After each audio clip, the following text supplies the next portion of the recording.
So as I was saying, the idea for today, I think we presented on the common space twice before.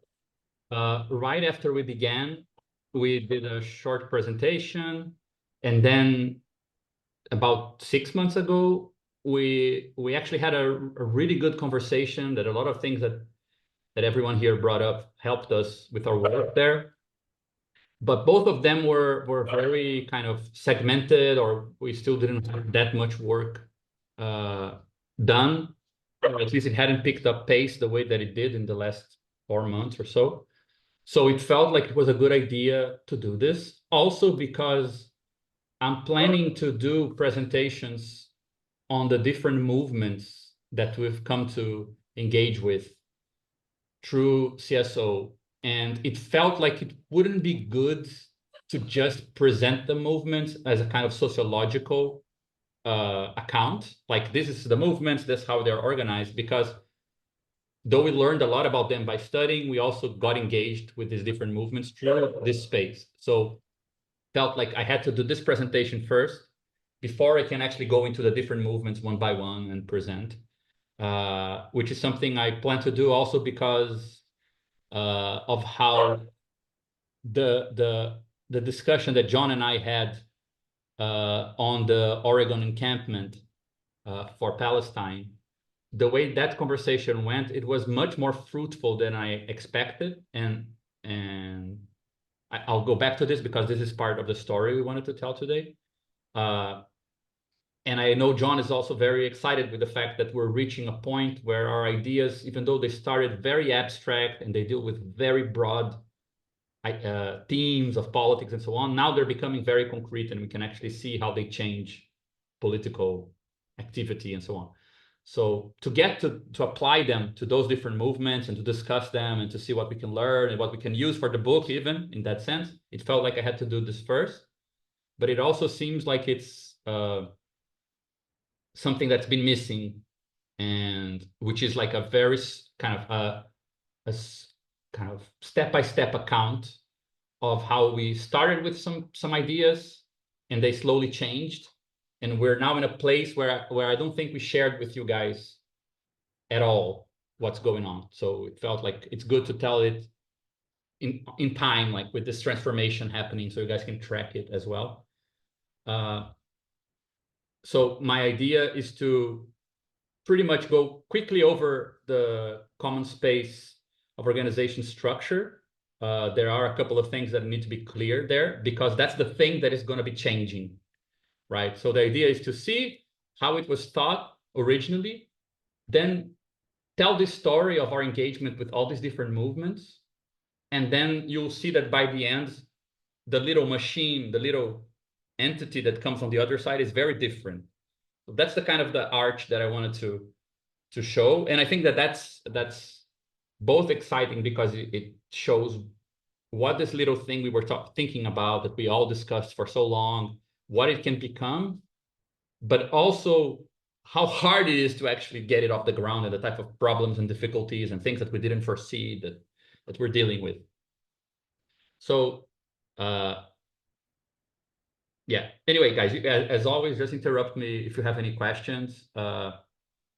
And if you want any clarification. I think that today, this is also important, because there's going to be meetings on 3 or 4 of these different movements, right? Perhaps 2 or 3. I'm not going to go into how they are structured, not going to kind of spend too much time explaining the particular dynamic of each movement. It's like that axis of deepening the analysis we will hopefully do in other meetings. My idea is more to explain just enough so we can catch why they affected CSO structure and the thinking of militant inquiries as we went along, right? So it will be kind of superficial in many ways. And if you guys need more information, it's better that you ask me to explain things better, because there won't be much of that. It's like one explanation of what each movement does, some photos, and then we move along. So if you need more detail, it's better to ask. And I also think that because all of this is still very fresh, we're talking every day about what the hell are we doing? What the hell happened? How did we change? What did this inquiry kind of show us that we didn't know? So it's still very unconscious, I think, a lot of these things. We haven't worked it out. So questions and just pushing us in different directions, I think it's helpful. So please intervene if you want. Just know that there is a proportion between the amount of interventions and how long I'll take. But still, you should intervene. I'm always joining.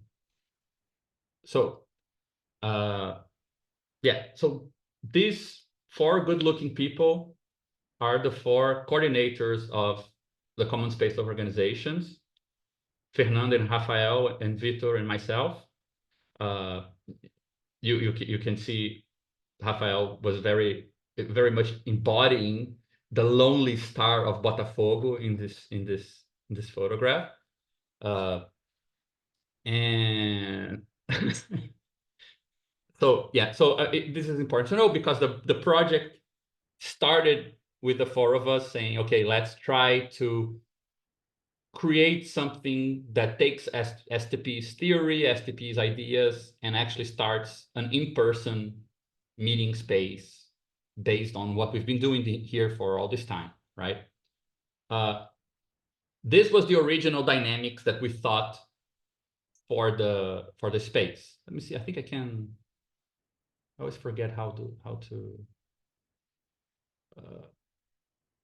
Where is the little laser here? Can you guys see the little laser on the screen? Yeah. Okay. So right, the idea was that we were going to have a theoretical seminar.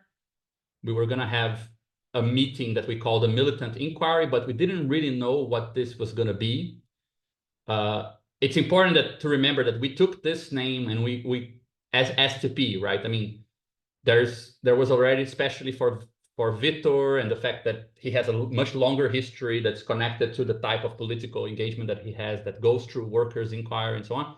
But in STP, we started discussing militant inquiries after we had a guest who was Marcelo Hoffman, who presented on the militant acts and the history of workers' inquiry, and we started engaging with that idea, and then we started receiving different movements, and we were thinking how much the militant inquiry was the way we would engage with these movements in STP, right? So the idea was to put this to work in a specific meeting where we would be inviting different political organizations to bring their political experience, right? And then we would have a meeting to have like a collective working through of how that discussion with a different organization went. And you can see it was a little nice machine where the seminar should inform, give us nice categories, ideas to bring into the conversation when we have these guest organizations. They would also furnish us with examples for the discussions that we would have later, and they would raise questions that would drive what we present next in the seminar. And the content of the seminar was coming from our group, very much from the stuff that we do here, right? And we had the additional idea that we would try to connect the militant inquiries amongst them. So we would receive a guest organization one day. When we received the next organization to speak to us, we would also invite militants from the first organization to participate in the next investigation, the next inquiry with us. So we also wanted to build connections between political organizations, right? So that was the basic dynamic. It's still very much at play today, but we'll see how it was transformed and changed. So this was the original dynamics, and it was slightly shifted once around March. We started creating a partnership with the Alameda Institute, because Alameda Institute did 2 things: that they are helping us to fund the space that we use to do this, and we created an additional meeting, an additional day in the month that we put together events with people from Alameda's network. So it's almost like they pay the rent of the space where we're doing this thing here. And we use that rent from that space to also host events in that space with researchers from Alameda's network. And we do this every couple of months, right? There was the idea, which is still something that's slowly building up. We haven't managed to do it, but the idea was that, I mean, this integration here did happen, meaning we do help to select what events they will be. based on the discussions we're having. So we're discussing informal work in the courier political movement. And then we invited a specialist on this topic who was part of Alameda's network, and she gave a presentation. And we did use that presentation in our collective working through with everyone who joins CSO and so on. But there was the additional thing that in this process of engaging with organizations, we would try to kind of scout militants who could be funded for research projects, or we would find out possible research projects that Alameda could be focusing on. But this hasn't really happened until now, mostly because Alameda doesn't have the means to use that. So what they mostly use of what we do is the fact that we host these events, while this whole dynamic here is pretty separate from Alameda. So that's why this doesn't come into play that much in what I'll present next, right? But it's worth knowing. And the four of us were kind of divided, or at least originally divided in this way. I would be taking more responsibility over the seminars. And since I work at Alameda, responsibility over the relationship with them.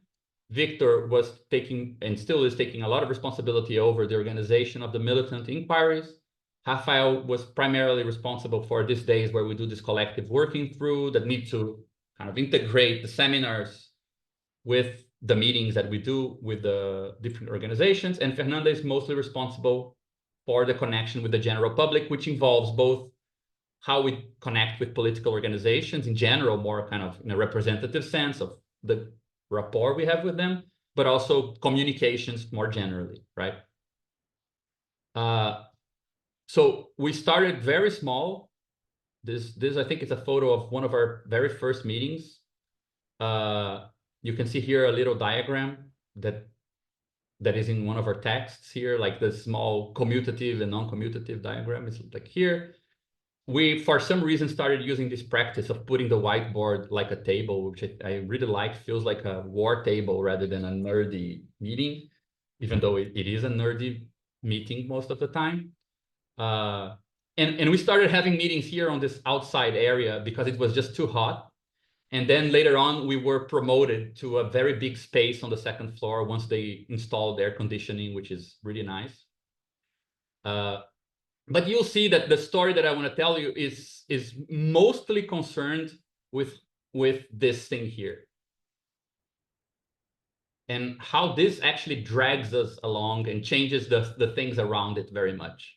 So this is the part that gain an autonomy and kind of an energy that I don't think we anticipated very much. And a lot of the transformations we will see start from there, right?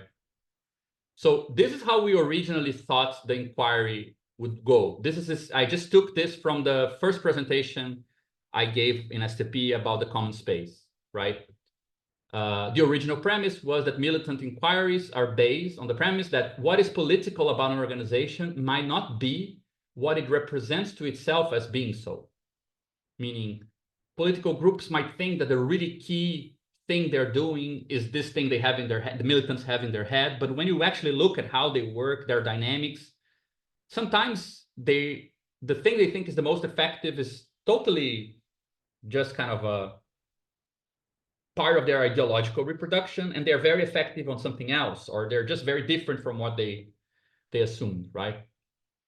So, and we don't think militant inquiries are a special practice. We actually, this was very much confirmed as we went along. You can see it's actually a general dimension of any political process, in the sense that organizations need to be able to tell apart what is effective and real and what is not in their contact with other organizations, be them other left-wing organizations, right-wing organizations, just the social world in general, institutions, and so on and so forth. So, for example, very much the police is not the organization that it thinks it is. That seems very obvious, right? That if you trust the discourse that the police has about itself, you're not going to know anything about how the police works, right?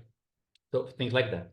So the particular form of inquiries is what defined what we were trying to do, right? Because we are a type of organization, which is a group that disseminates and develops STP theory into tools for organizations to connect with other organizations. That's our composition, our dynamic.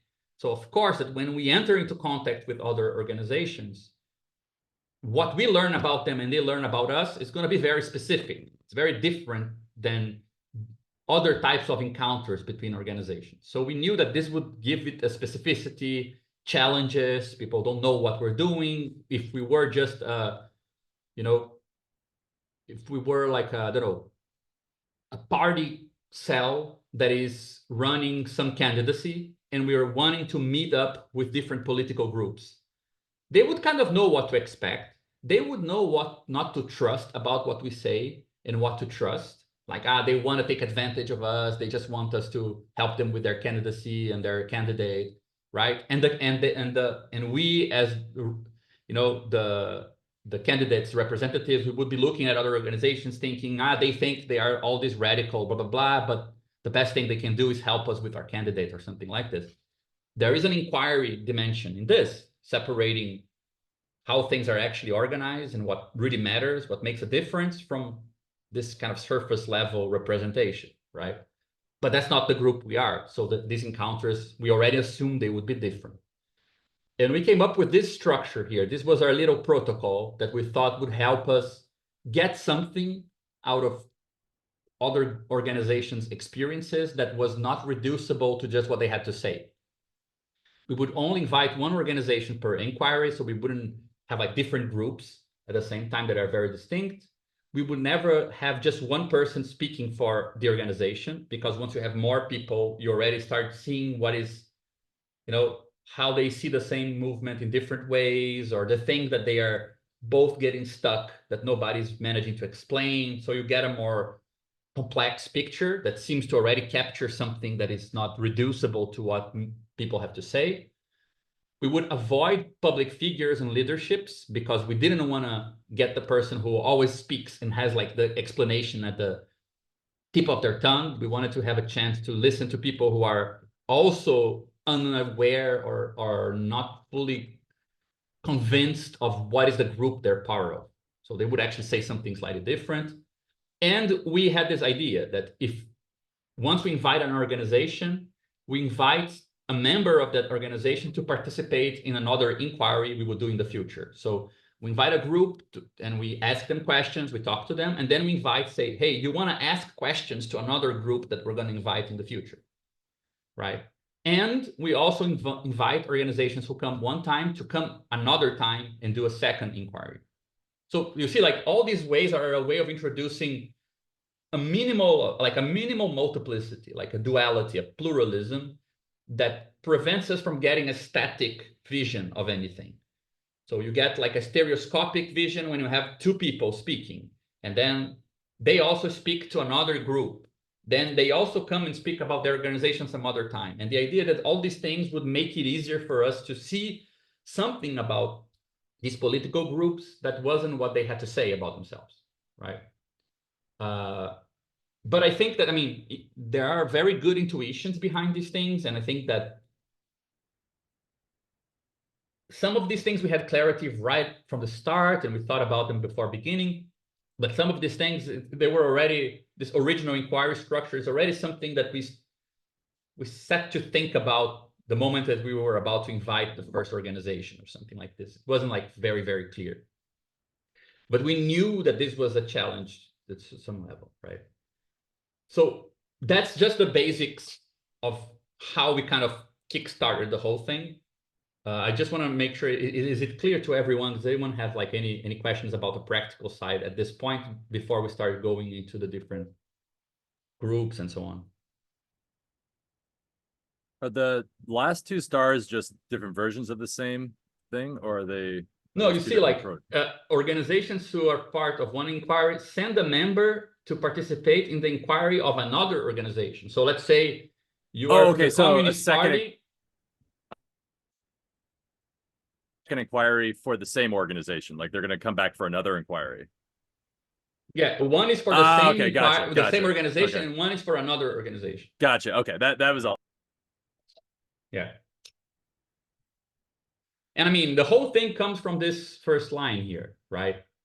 That, I mean, just as a side note before we move forward, I think was, at least for me, something that became clear that was part of what we could offer more practically to different political organizations after meeting with the Vienna students, where things only seemed to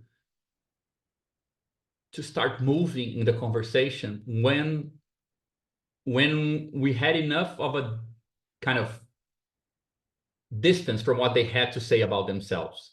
But it's not because we were distrusting. It's not a matter of like not believing the other, but it's a matter of paying attention to something else that is also part of what they're saying. And sometimes they might be better than what they think they are in terms of you can have like this defeatist discourse about we didn't manage to solve climate change or stop something, which was something that they were concerned with. Like we wanted to like occupy a private university in Austria as part of this anti-climate change movement.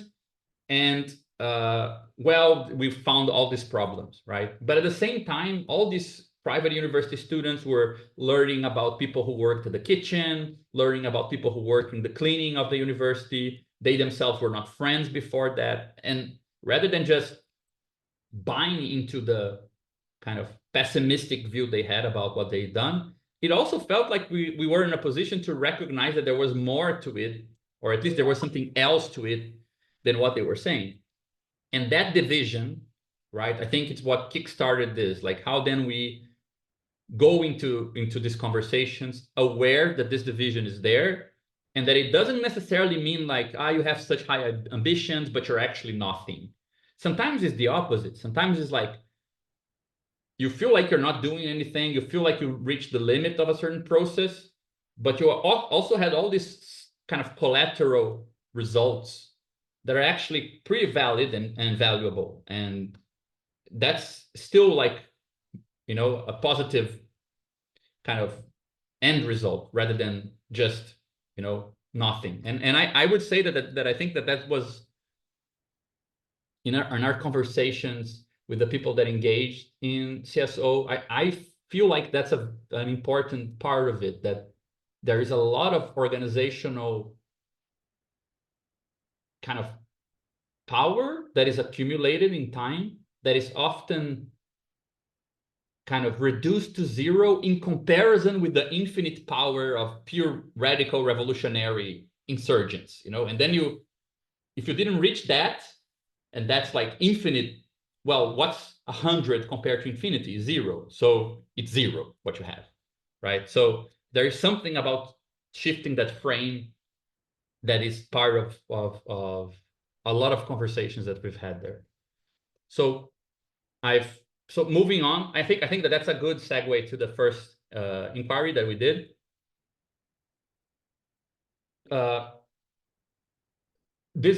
I added here also the translation into English if you guys want to see it. The first movement that we welcomed, it was still, I think, in December 23, was the Invisibles.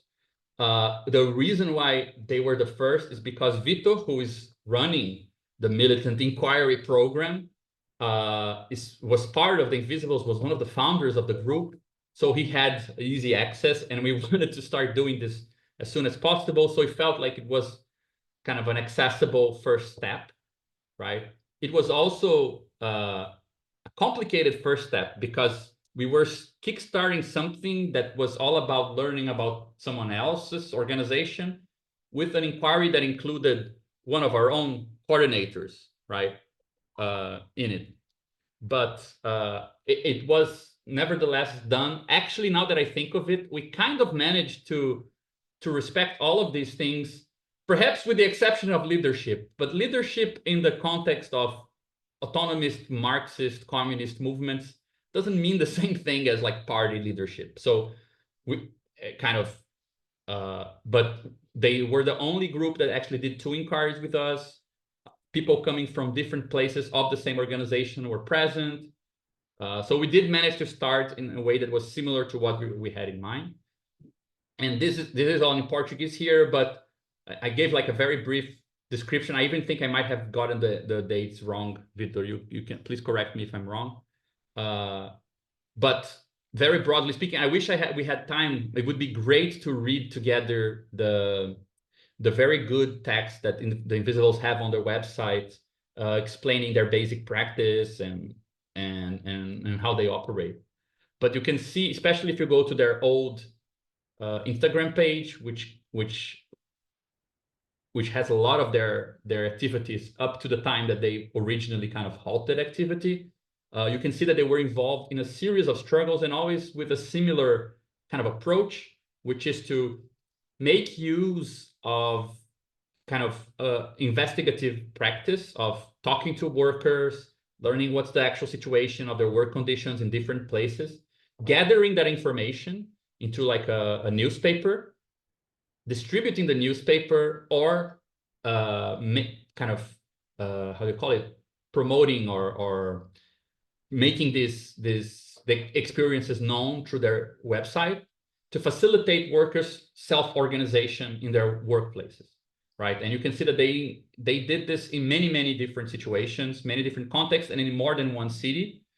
If you guys are interested, you should definitely quiz Victor about it. It's an amazing experience. And here you just have the logo from the Visivis. This is one of their old posts talking to the workers who were outsourced and worked with this kind of green garbage collecting company, and just denouncing that they were being kind of financially fucked by the company and so on. And this is also a work that they did that was very important, that is connected to work conditions during the coronavirus. But the crucial part here is that when we spoke with them, I love that Vitor is not in the photos. Anyway, the hidden figure. When we first spoke with them, we were talking to an organization that had halted activity, right? So I'll just read through this because I think that they summarize well some of the points. Yeah, Victor was literally invisible at the day. So this was our first militant inquiry.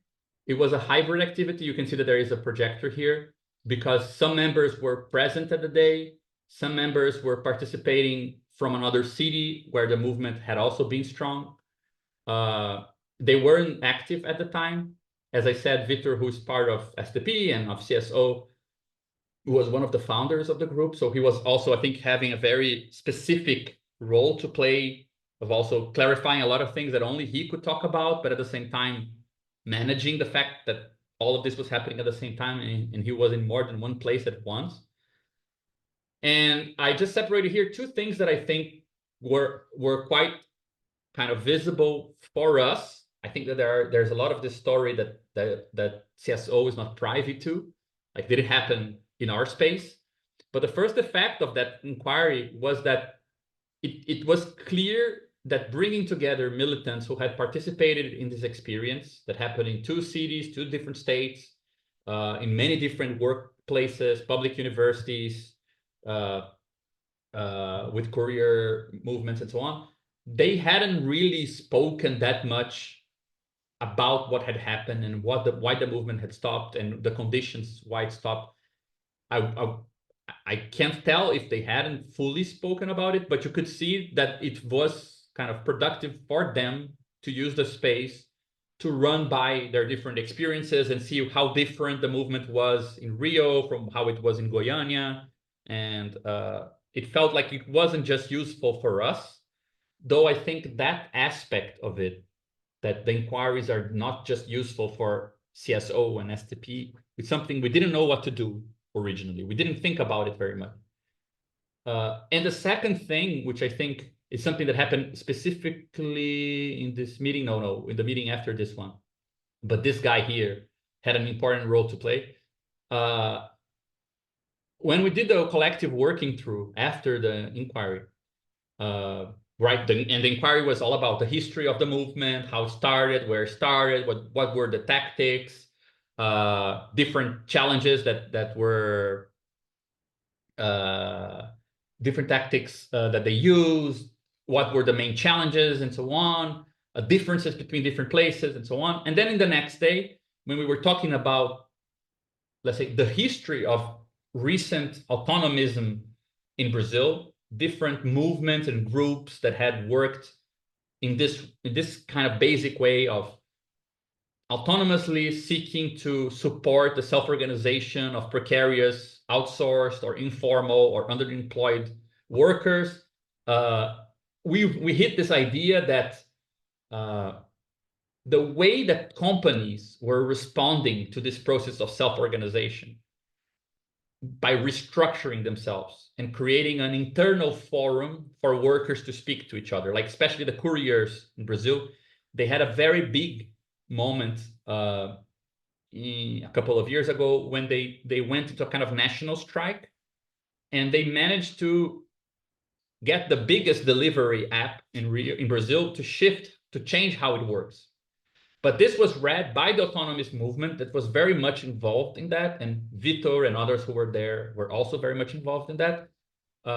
This was kind of read as, well, the movement was co-opted. The movement didn't go anywhere because capital is just too polymorphous and too much capable of adapting and kind of usurping the power that was being built by the courier drivers.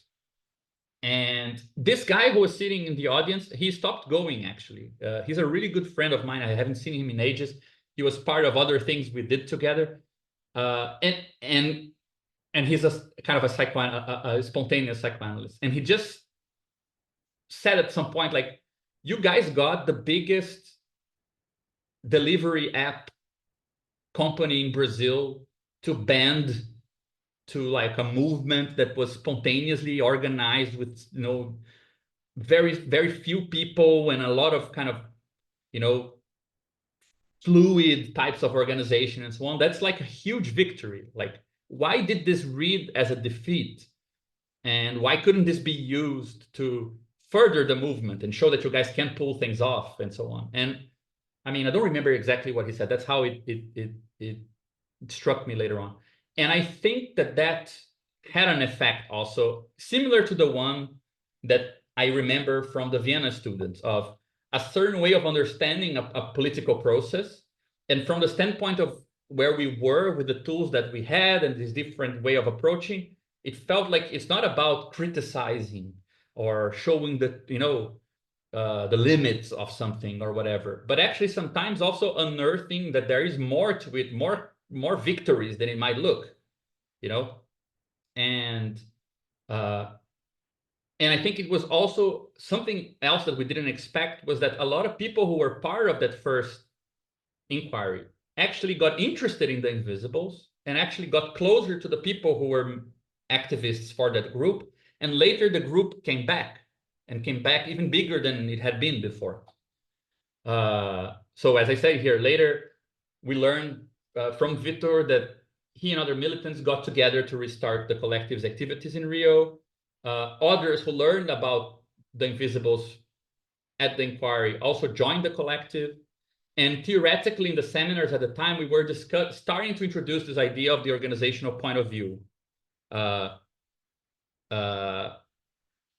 from our theory. And based on that inquiry, we started talking about this idea of autonomization, right? The idea that organizations can do things that we don't want them to do, but that doesn't mean that you fail. That just means you need to be able to have enough of a sensibility about what is the organizational level to actually negotiate with that change. It might be for the better. As I said, like, you might win not what you wanted, but something else that was feasible. And then you can build on that. So that idea of autonomization as something that might substitute this catch-all word of you've been co-opted, right? Just to have more options. Sometimes you are co-opted, but sometimes that's not what happens. And then things are not over, right? And we use this to discuss the difference between being defeated and failing and things like this. And that was very relevant at the time. So this was the first inquiry, right? A couple of months later, we started, again, through a personal contact of Vitor, we received the Popular Revolutionary Action, Ação Popular Revolucionária. They are a very interesting, very, very curious kind of group, very different from the Invisíveis, because they are a Marxist-Leninist group that decided to join a kind of center-leftish party in Brazil, the Workers' Democratic Party, PDT.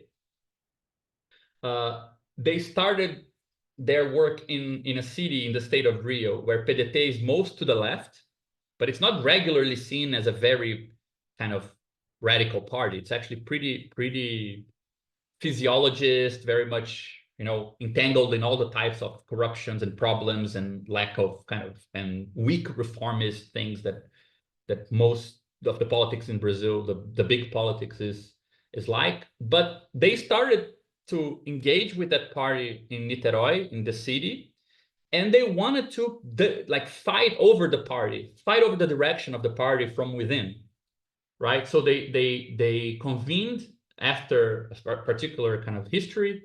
During the pandemic, they started organizing, doing different things. Here you can see them doing a social program in Niterói. I think that they also taught like chess classes to people, like they did different things with children and so on. They were also participating in congresses and so on inside of the PDT.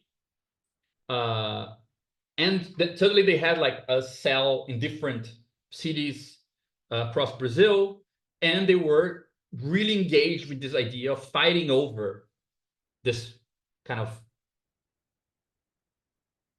old leftist party that nobody really believed in anymore. And they had very specific ideas about why that should be done, why Brizola, who is like an old leader from this party who died, was the only other figure in the left that could have popular support. So the memory of this guy could lead to a sort of left-wing workerist populism from below. So they had a bunch of ideas about this. And again, we invite them just to one meeting. We never spoke with them before outside of Vitor's connection. Here we are now in our space with air conditioning, much better. I added this picture, you guys will understand in a second. And so, as I said, we had very little contact with the APR before they came to join us. We didn't know a lot about them as well. It was interesting because due to the first inquiry that we did, and due to people that we invited to join the meetings and so on, we had a bit more of a kind of autonomous left public or participants in our meetings. So it was interesting to receive like a center left, and the left aspect, I'm being a bit, depending on where you are, it's a overstatement, a kind of a radical tendency from inside of a center left party to talk, because clearly there was not a convergence of visions between the people who were there listening to the inquiry and their presentation. And this was a very different inquiry, because in the case of the Invisibles, who always were very keen on anonymity, very keen on, you know, not centering what they did on the militants, but centering what they did on the workers. And they didn't have like a, you know, public platform. They wanted to be speaking as a collective or anything like this. They were very concerned with disappearing to allow the workers to speak for themselves.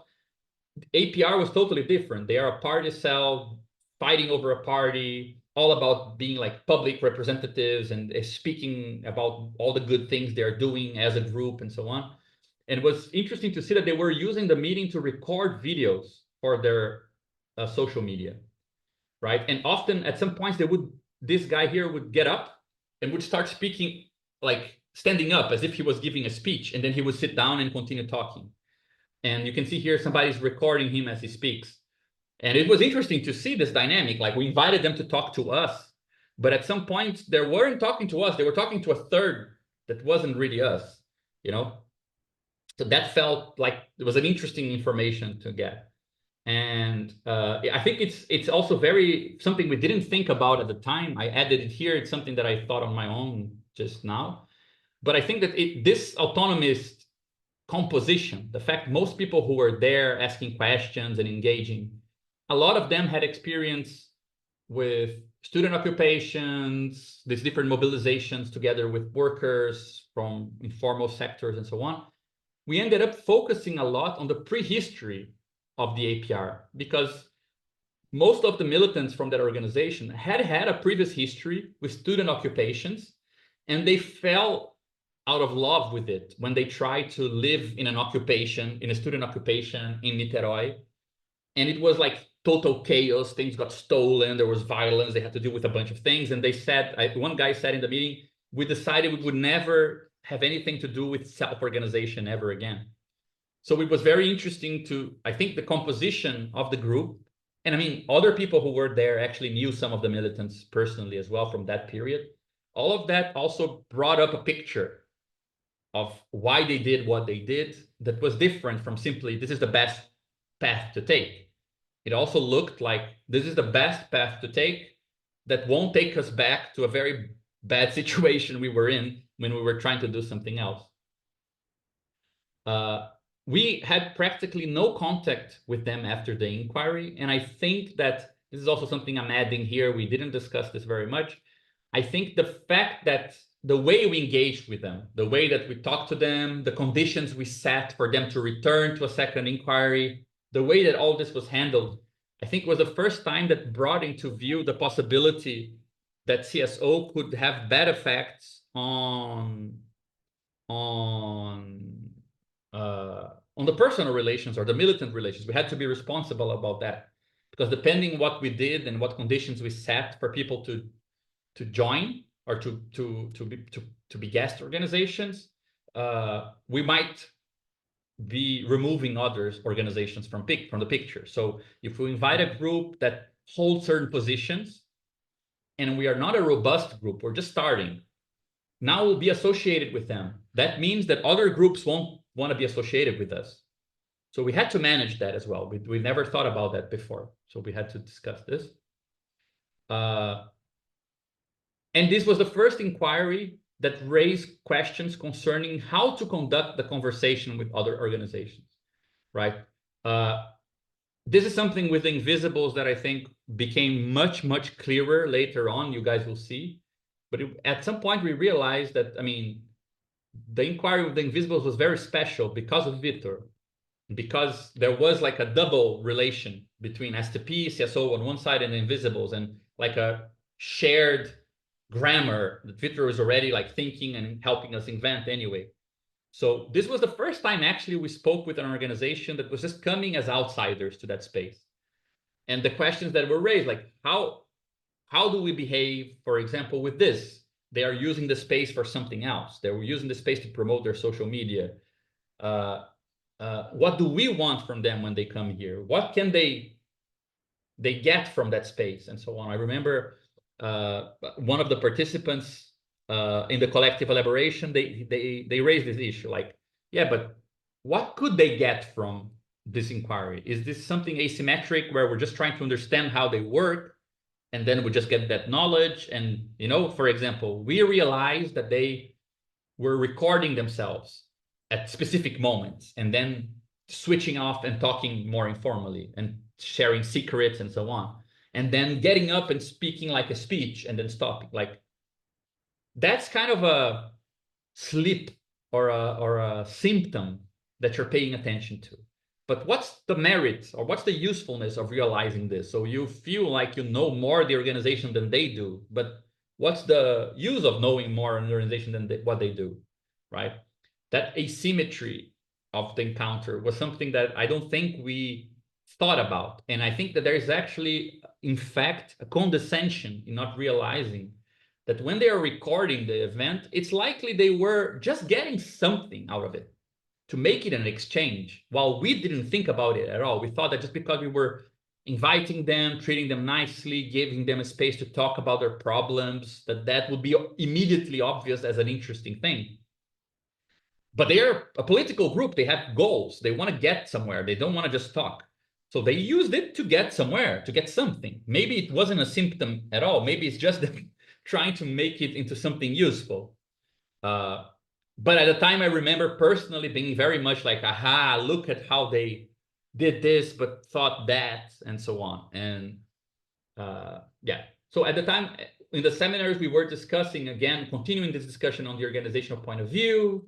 We used the fact that they were a party mostly focused on institutional struggles with a kind of anti-capitalist imaginary and so on, to start using the social logics that we develop in STP to distinguish organizations. So we compare like the invisible structure with the APR structure, with the Workers' Party structure, and saying like, can you see that these different logics help us distinguish why they act in different ways, why they target different things? That doesn't really depend just on ideology, that actually affects how they are organized. So this was something we were discussing. But once those questions were raised about what's the purpose of doing this, right? What do you guys want from the inquiry? We started revisiting the history of workers' inquiry. And this is about the time that we did the second presentation on STP about the common space. If you look into it, you'll see it's like a long discussion about the history of workers' inquiry and how we felt we fitted into it, right? So we changed our seminars because of the questions that this inquiry raised. After this inquiry, we received the Workers' Party, right? The Workers' Party, if you don't know, is by far the largest leftist, center leftist party in Latin America. It's one of the largest workers' organization in the world. And it was a very important, I think, inquiry, but also very confusing because there is no such thing as having PT as your guest organization. When we did the inquiry with the APR, we received like 3 or 4 militants that are pretty much at a kind of their actions shape what APR is. They're very much not just small samples of that huge thing. When we welcomed the people from PT, we were welcoming people who had very small experience of this huge machinery, right? And what we did, which perhaps was under the idea of, well, let's try to be more heterogeneous with who we welcome so that we get a more structural picture, right? I think that's always a key idea. If you get heterogeneity, you get to see something structural, which is the thing that doesn't vary behind the variations of what people are saying, their different experiences, right? So we had 3 militants coming over. 2 of them are part of the Miguel Pereira party directory.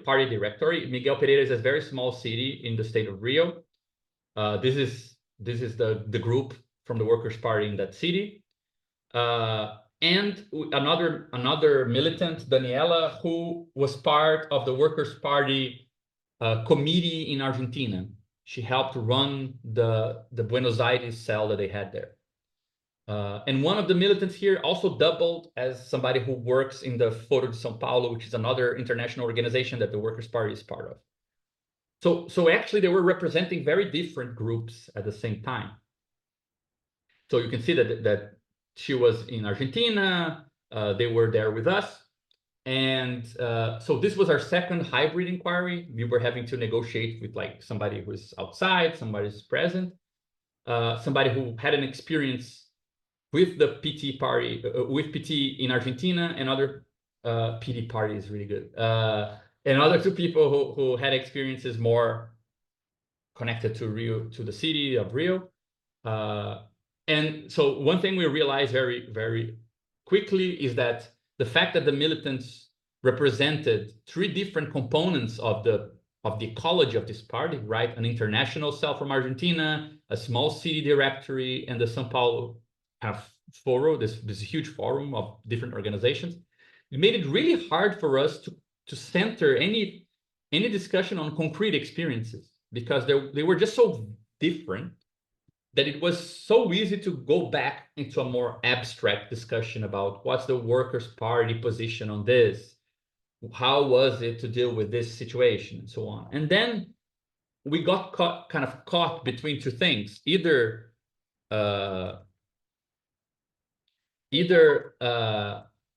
they were telling us about their personal experiences of joining PT as specific like stories for them, or very broad dynamics of the Workers' Party. And I think a lot of us left the inquiry feeling like it had been very different, and we didn't manage to learn much because they like, for example, while the APR had said things that seemed like it was meant for them and meant for others, right? Like just recording and trying to kind of get a political speech done there in front of us. You could see that they were very well schooled in what they had to say for us to change our minds about the Workers' Party. They were like young, very bright militants who knew that we were expecting them to talk about political problems in the party. So they would speak about problems, challenges, kind of deliver what they felt like we wanted, you know? And at first, my impression was like, this is great. And then when we left the meeting, I felt like, I think I just got swindled. Like they said exactly what the type of thing I wanted to hear. And it's just that. It's just somebody speaking. Like, what do you learn from that? And so the collective working through after that inquiry was very, very important. And I think that's where we saw the inquiry's effects the most. The effects were mostly towards us than towards them, because it was clear that we tried to make an investigation of an abstract entity. We tried to intervene and interact with the Workers' Party, but there is no such thing as the Workers' Party at this scale. At this scale, there exists small groups of militants, political cells, small cities with Workers' Party groups in the cities. Like, you can interact with that at this scale. That's, let's say, the domain of influence, the domain of interference, the domain of power that those militants are engaged with. Like, the way that they relate to, you know, the large scale structure is actually as opaque to them as it is to us. And we realized that we could actually reread a lot of what was told to us, not so much as a clarification of what really goes on, but also as a way of filling in the gaps of things that they don't have access as well. And they also need to mediate and learn how to relate to that wasn't that obvious. So we realized that the very form of the inquiry had made it difficult to cut across explanations and personal stories to better understand the organizational aspect. Because there was something about the form of these meetings that was important to make them effective in any way.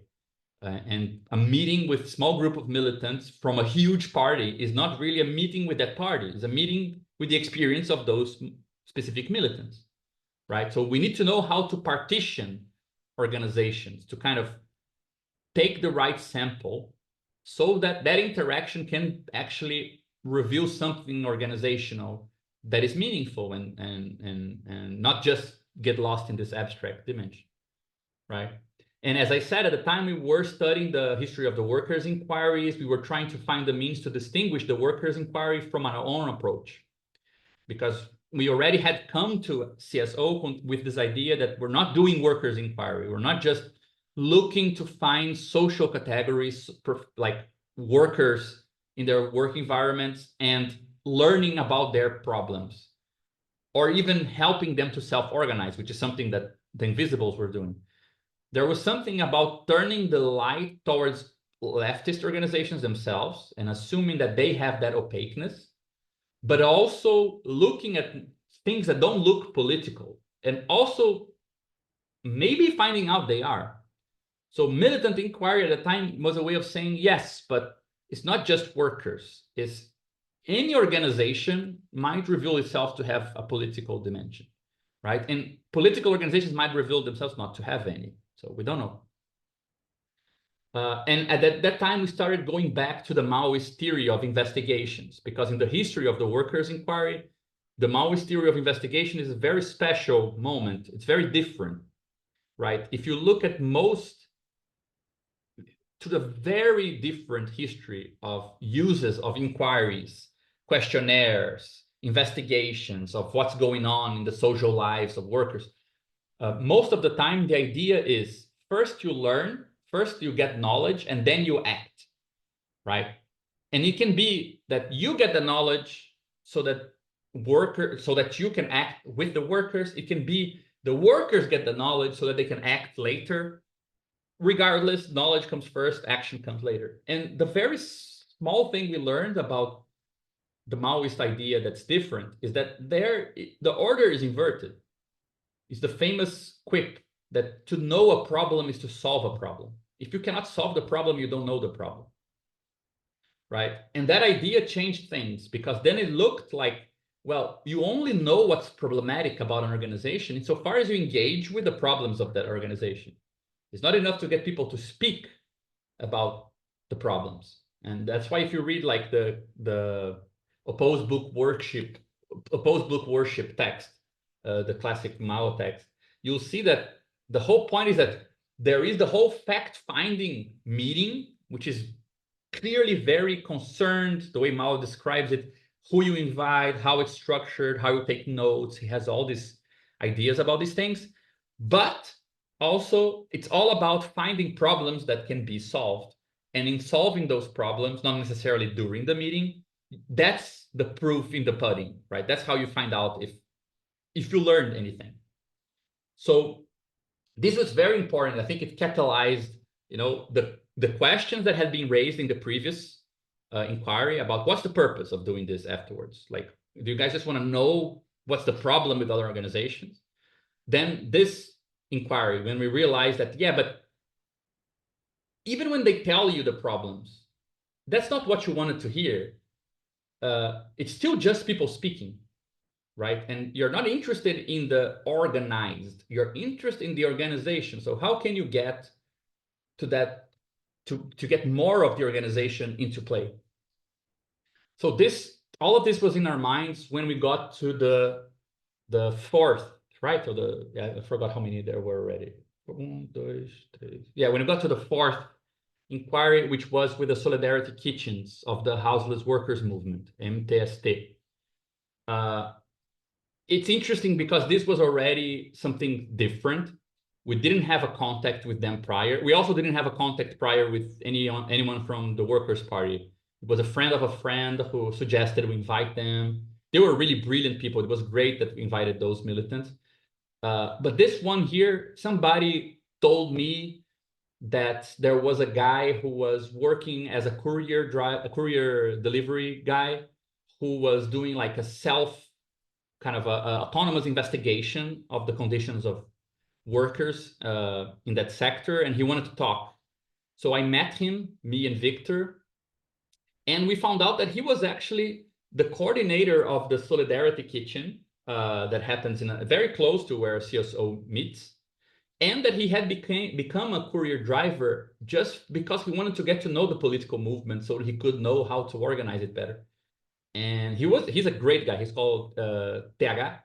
And we started slowly talking to him. Like, we met up every month or so, like 3 times before we actually made a proposal. Like, hey, you guys want to do an inquiry at CSO? And when we did, one of the first things he said is like, oh, you guys should come to the kitchen as well. It also helps that the kitchen is very much prepared and in need of voluntary work to run. It's not the main thing that MTST does. The MTST is known in Brazil for, the occupation of land for political reasons, to, the fight for housing, especially and for workers. But due to a whole history we can get into in another time, they started seeing that the kitchens also had a very important political role, despite, even if you didn't have like a settled space, like an occupation of land or so on. But the kitchen still played a very important role regardless. And they were expanding this project across Brazil. Like, they have about 40 kitchens in Brazil. And the one near CSO was one of the main ones that they had. So they invited us to come. And here you see Vitor, myself, Thiago, who's also from CSO, We would come there every week, every Wednesday. We still do. And we would just help them. At the time, it was really nice. Rafael also went. They were like redoing the space. The space was totally kind of falling apart, and they just rebuilt the whole space, and we helped them with that. Every Wednesday was really nice. And during that time, we invited them to come to speak with us. But we now had like a first-hand picture of what they were doing, not because we like were talking to anyone or studying, but because we actually went there and spent like a couple of months with them, right? So this was around May. And as I said, the preparations for this inquiry started months earlier with a couple of meetings with an organizer from MTST, this is TH. He proposed that we visit the kitchen and help out as volunteers. That's what we started doing. A couple of weeks before the inquiry, we started going. Actually, that's right. Like we started going to the kitchen about 3 weeks before we scheduled the meeting with them. Every Wednesday, we studied the kitchens much more than we studied any other organization before. So I would do like big summaries of, I don't know, doctorate thesis about the role of solidarity kitchens in Brazil and elsewhere. And we would share this with all the participants on CSO to make sure that they also get a feeling for who we were inviting, what types of challenge and things. We were raising questions and thinking about their practice even before we invited them. And the actual inquiry was centered on the specific group that runs the kitchen in the neighborhood that CSO is in, right? And it was interesting that it's almost like you can see that we already had more people at the time. It was interesting that it's almost like we went the other way too much. Like we knew so much, or at least we thought we knew so much about the kitchen, and we were so interested in what they were doing, and we were looking into small problems like the kitchen was developed as a special tool inside of land occupations from MTST, but now the kitchens were existing outside of the occupation. What's the relation with the territory? Does it change if the territory has a lot of criminal activity? Doesn't it change? So we had a bunch of questions, and not all of them made any sense to them. Even if they make sense in our grammar from STP point of view, right? Things like, how do you build consistency? How do you relate to different social modes in a peripheral space? Those things make sense in our crazy, nerdy heads, but we didn't know how to speak their political language. In part because MTST is a movement that is very hybrid. It is a popular movement who does a lot of like direct action and different kind of strong, more radical actions, but it's also running for candidacy with different candidates and so on, and that's not necessarily the most exciting thing. So I don't think we bought into their political language very much. We didn't try to ask questions in a way that was useful to them. It was clearly questions that were useful to us in a certain sense. So I remember Victor telling me that he went to the kitchen the next week. I don't think I went that week. And he told me that some of the volunteers came back and said to him, you know, you guys are very academic and you're just like, I felt like it was like just asking strange questions and so on. And at first we felt like that was totally uncalled for. We didn't like being called academics. It's not an academic thing at all, what we're doing. But today, personally looking back, I think that there was something missing we hadn't thought about that did get in the way. Like we learned so much by going in the kitchen and just getting together and talking about it and trying to explore the potential of what they were doing and realizing it connected with all these different things, that when we tried to bring this back to them, we didn't assume that just because you learn something from somebody doesn't mean your little elaboration will make sense back to them when you give them back. You might not be giving the other something that he wants or that he has any use for, right? We felt like that it was obviously useful, but clearly that wasn't so much the case. But on one thing that was very well received from their standpoint is that we gave a centrality for the cooks from the kitchen in the inquiry. They spoke a lot. They took the podium to speak, and you could see that there was a big difference in how they're usually negotiate, like how their public appearances usually done, how they usually present themselves, and the way they were presenting in that space. And we felt this once we went back to the kitchen and continued engaging with them, going there after a week, every week, that changed their relationship to us. And that was very important. And I'll get back to this because the fact that we kept on going, and we've now been going to the kitchen for longer than we did before the inquiry. So it's been longer after than before, right? And a lot of things changed because of that. We'll get to that. At the time we were reading Marx Capital, we were using STP ideas to read Capital and to show that from the standpoint of STP, it's not certain chapters that are crucial chapters. The chapters on cooperation are very important. You can read these things differently and so on. And we use the Solidarity Kitchens as a concrete example on how creating an organization in a very chaotic social space could create a new way of measuring that space, right?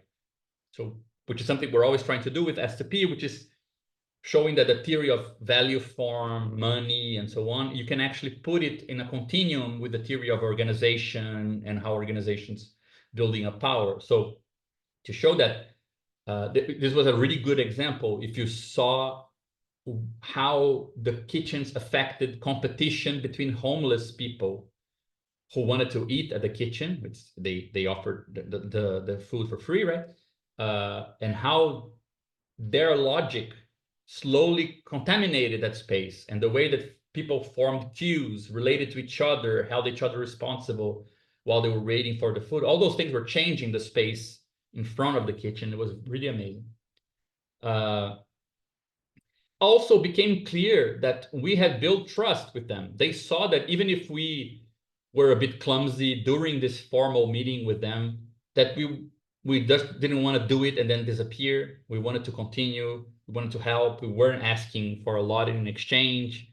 And this kind of showed that it was possible to actually do this thing that I showed in the beginning, this connection between militant inquiries. But it's actually possible for a CSO to have a political ambition of connection between movements, which at that time it was totally abstract, right?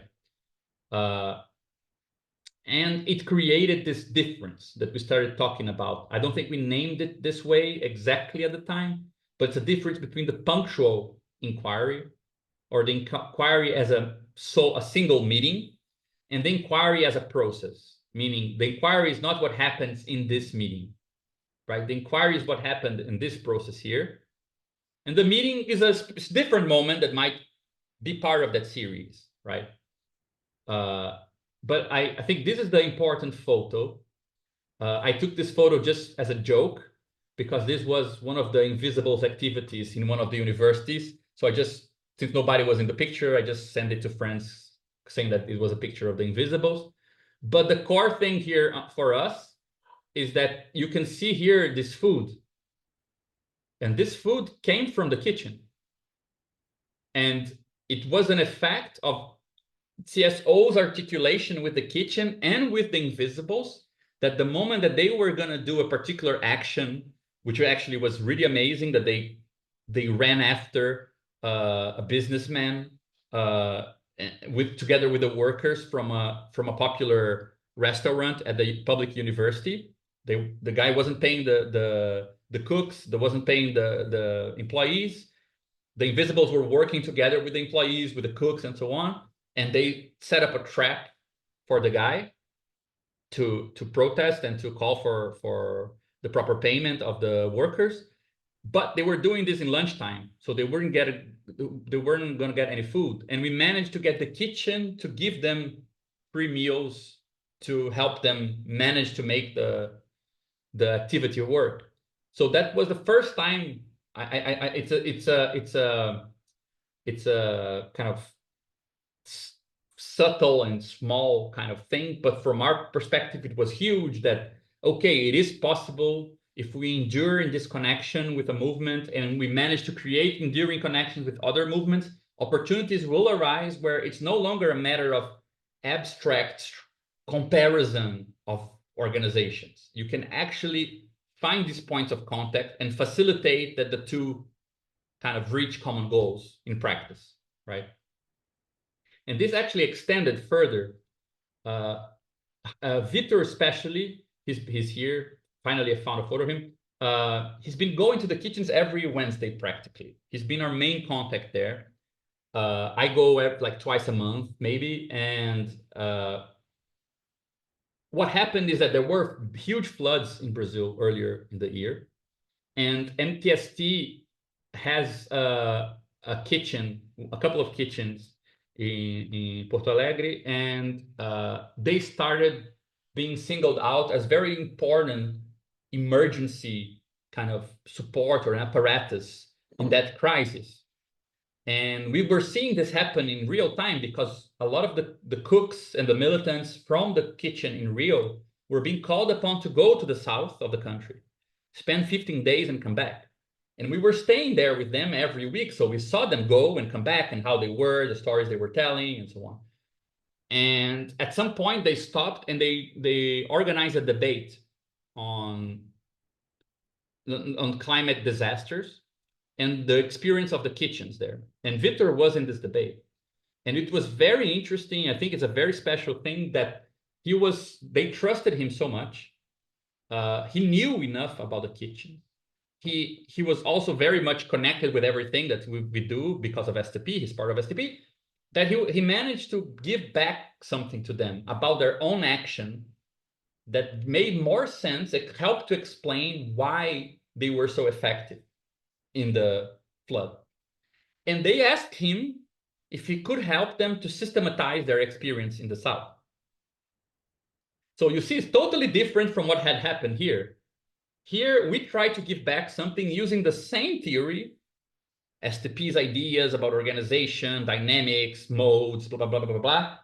Nothing changed from there to here, except for the fact that he knew what language, at least, I mean, two things changed, in fact. But one of them was that we were able to systematize things in a way that were useful for the organization we were talking to, not just useful for us in abstract, right?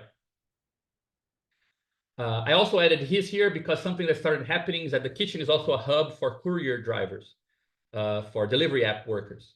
And they started organizing in that space, but there is a lot of resistance because the kitchen is run by MTST that also has candidates for running for office.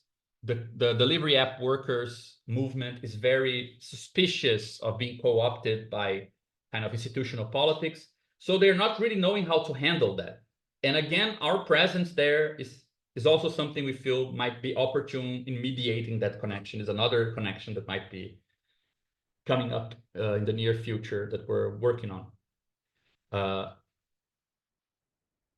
So after that, what we did is that, as I said, the Invisibles had started after the inquiry with them late in 2023. They had started working again. Hey, Gabriel, can I just ask a quick question? Sure, please. Just on the kitchens, do those face any like state pressure? Do they have to put?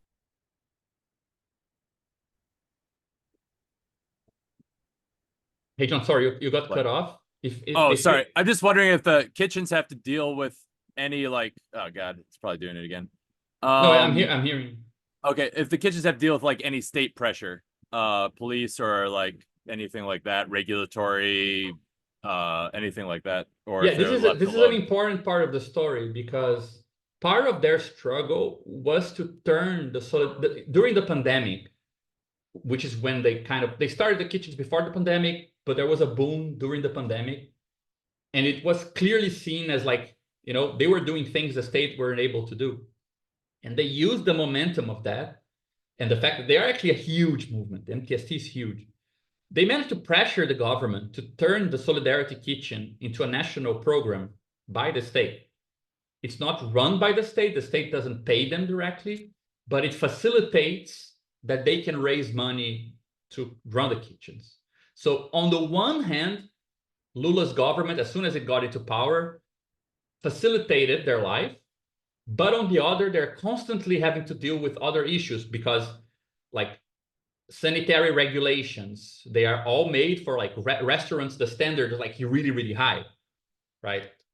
That's not what they are. They are like a popular movement. It's not easy for them to live up to those standards. It's probably not even desirable given the type of thing that they are actually trying to do.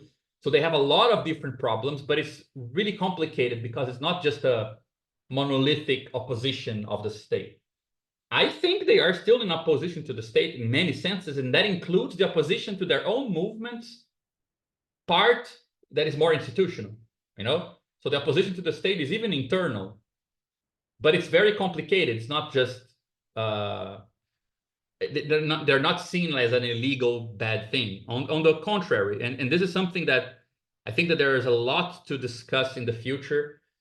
They are a movement that also benefits from the kind of social picture in Brazil of charity, of Christian charity. It's not like assistentialism. They have everything they need so that nobody will confuse them with just a pure assistentialist, you know, charitable NGO-like thing. But there is a very strong connection with like a politicization of faith in Brazil, like in the sense of caritas, you know, it's not just like I'm a NGO doing charity. And that kind of sometimes I think helps them look less radical than they are. And there is also another problem, which is, you know, patriarchy usually devalues social reproduction politics as if it's not that effective. So they also go under the radar of like these huge people who, you know, if they knew how important what they do really is, probably they would be more challenged than they are. But they manage to also go under the radar in many senses and so on. But yeah, I'm not sure if that helps. Definitely helps. Thank you. Also, I mean, this is something that didn't happen yet, but at the same time, because we studied so much the kitchens, remember that I mentioned that Alameda was both interested in helping us in this partnership and, you know, getting back the fact that we were doing these events, but also potentially scouting for projects, militants who might be interested in doing research and so on.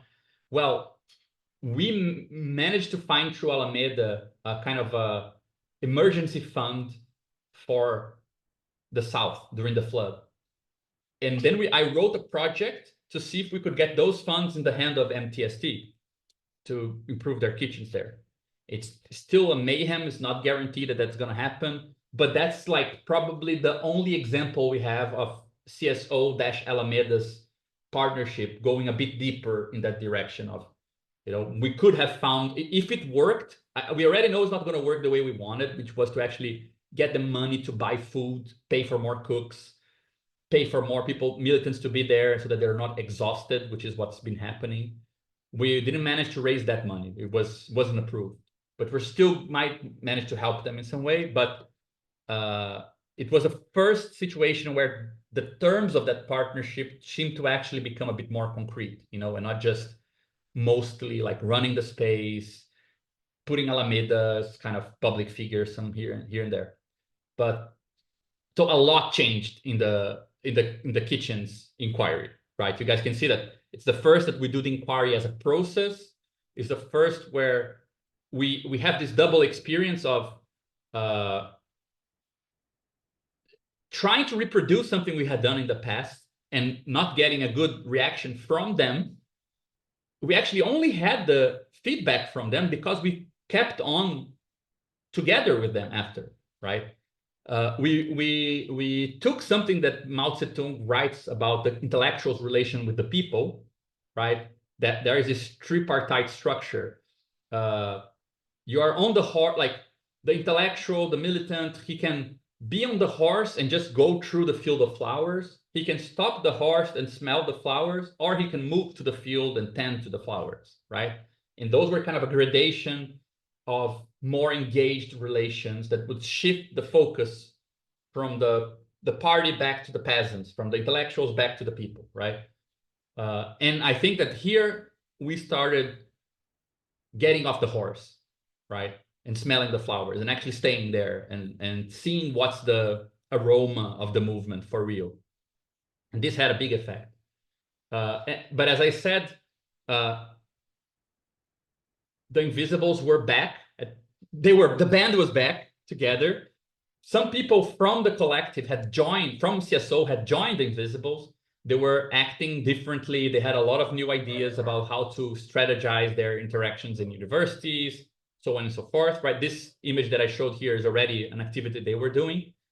This is a lot of their kind of invitations for activities, for like protests. They were denouncing workers' mistreatment at the university, online and at the workplace, at the universities, and so on.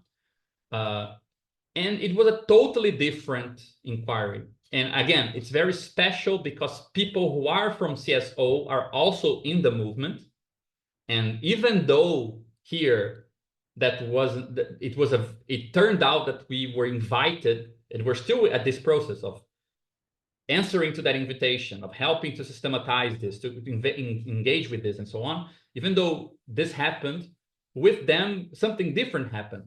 When we said, let's do a second inquiry with the Invisibles, we actually were privy to the black box of the movement. They know how CSO works. They're there every meeting. They know what we do. They know we're not going to spread, share things with others. So it was a totally different inquiry, right? Since the first inquiry, they had regrouped in Rio with new members.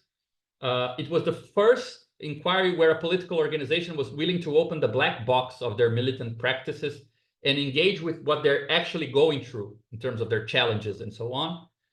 This was only made possible because we have very strong ties with them, right? And besides helping out with political activities, going to some of their protests, helping training materials, mediating the articulation with MTST in the case of the foods that we showed, promoting their work, all these things, we were very entangled with them, right? And the inquiry was divided into two parts. First was a presentation by a militant from another collective, but that's part of the same autonomist movement. It was a hybrid presentation, followed by a discussion of the Invisibles' current activities, right? And some of these we knew firsthand. People had gone. Fernanda went to a protest that they organized, like not a protest, like a soft lynching of the entrepreneur of some business or whatever. We studied a lot their texts, the texts that were relevant to them, so we knew a lot about what's meaningful to this organization and how they set apart crucial choices and the distinctions that are relevant to them. And at that point, some of their members, right, like Thiago, who's part of CSO as well, Vitor himself, Pedro also, they were already adopting part of CSO's language and STP language in their own practice. So they already brought things that were articulating in ways that were derived from STP, like in terms of thinking the problem of, okay, but this is work where we're going to find cooperation, but there's mode A, mode B. All those things were kind of something we could talk about, right? And we had incorporated insights from the Invisibles practice because they were the most experienced people with the workers' inquiry that we had in the group. Victor had been doing this for a long time with the newspaper that collects workers' complaints and brings them back into political practice and so on. So there was a strong connection between the two, right? And this is an element that I didn't realize at the time. It's a retrospective thing, but it was very important that the position we were in all of a sudden, because we were comparing a lot the structure of the Invisibles from the time that they came first to the structure that they had now. We never had done that comparison before. And if you think about it now, this is something I only realized retrospectively. This thing here, this meeting here is similar because these people in this kitchen were comparing their own activity in another kitchen somewhere else.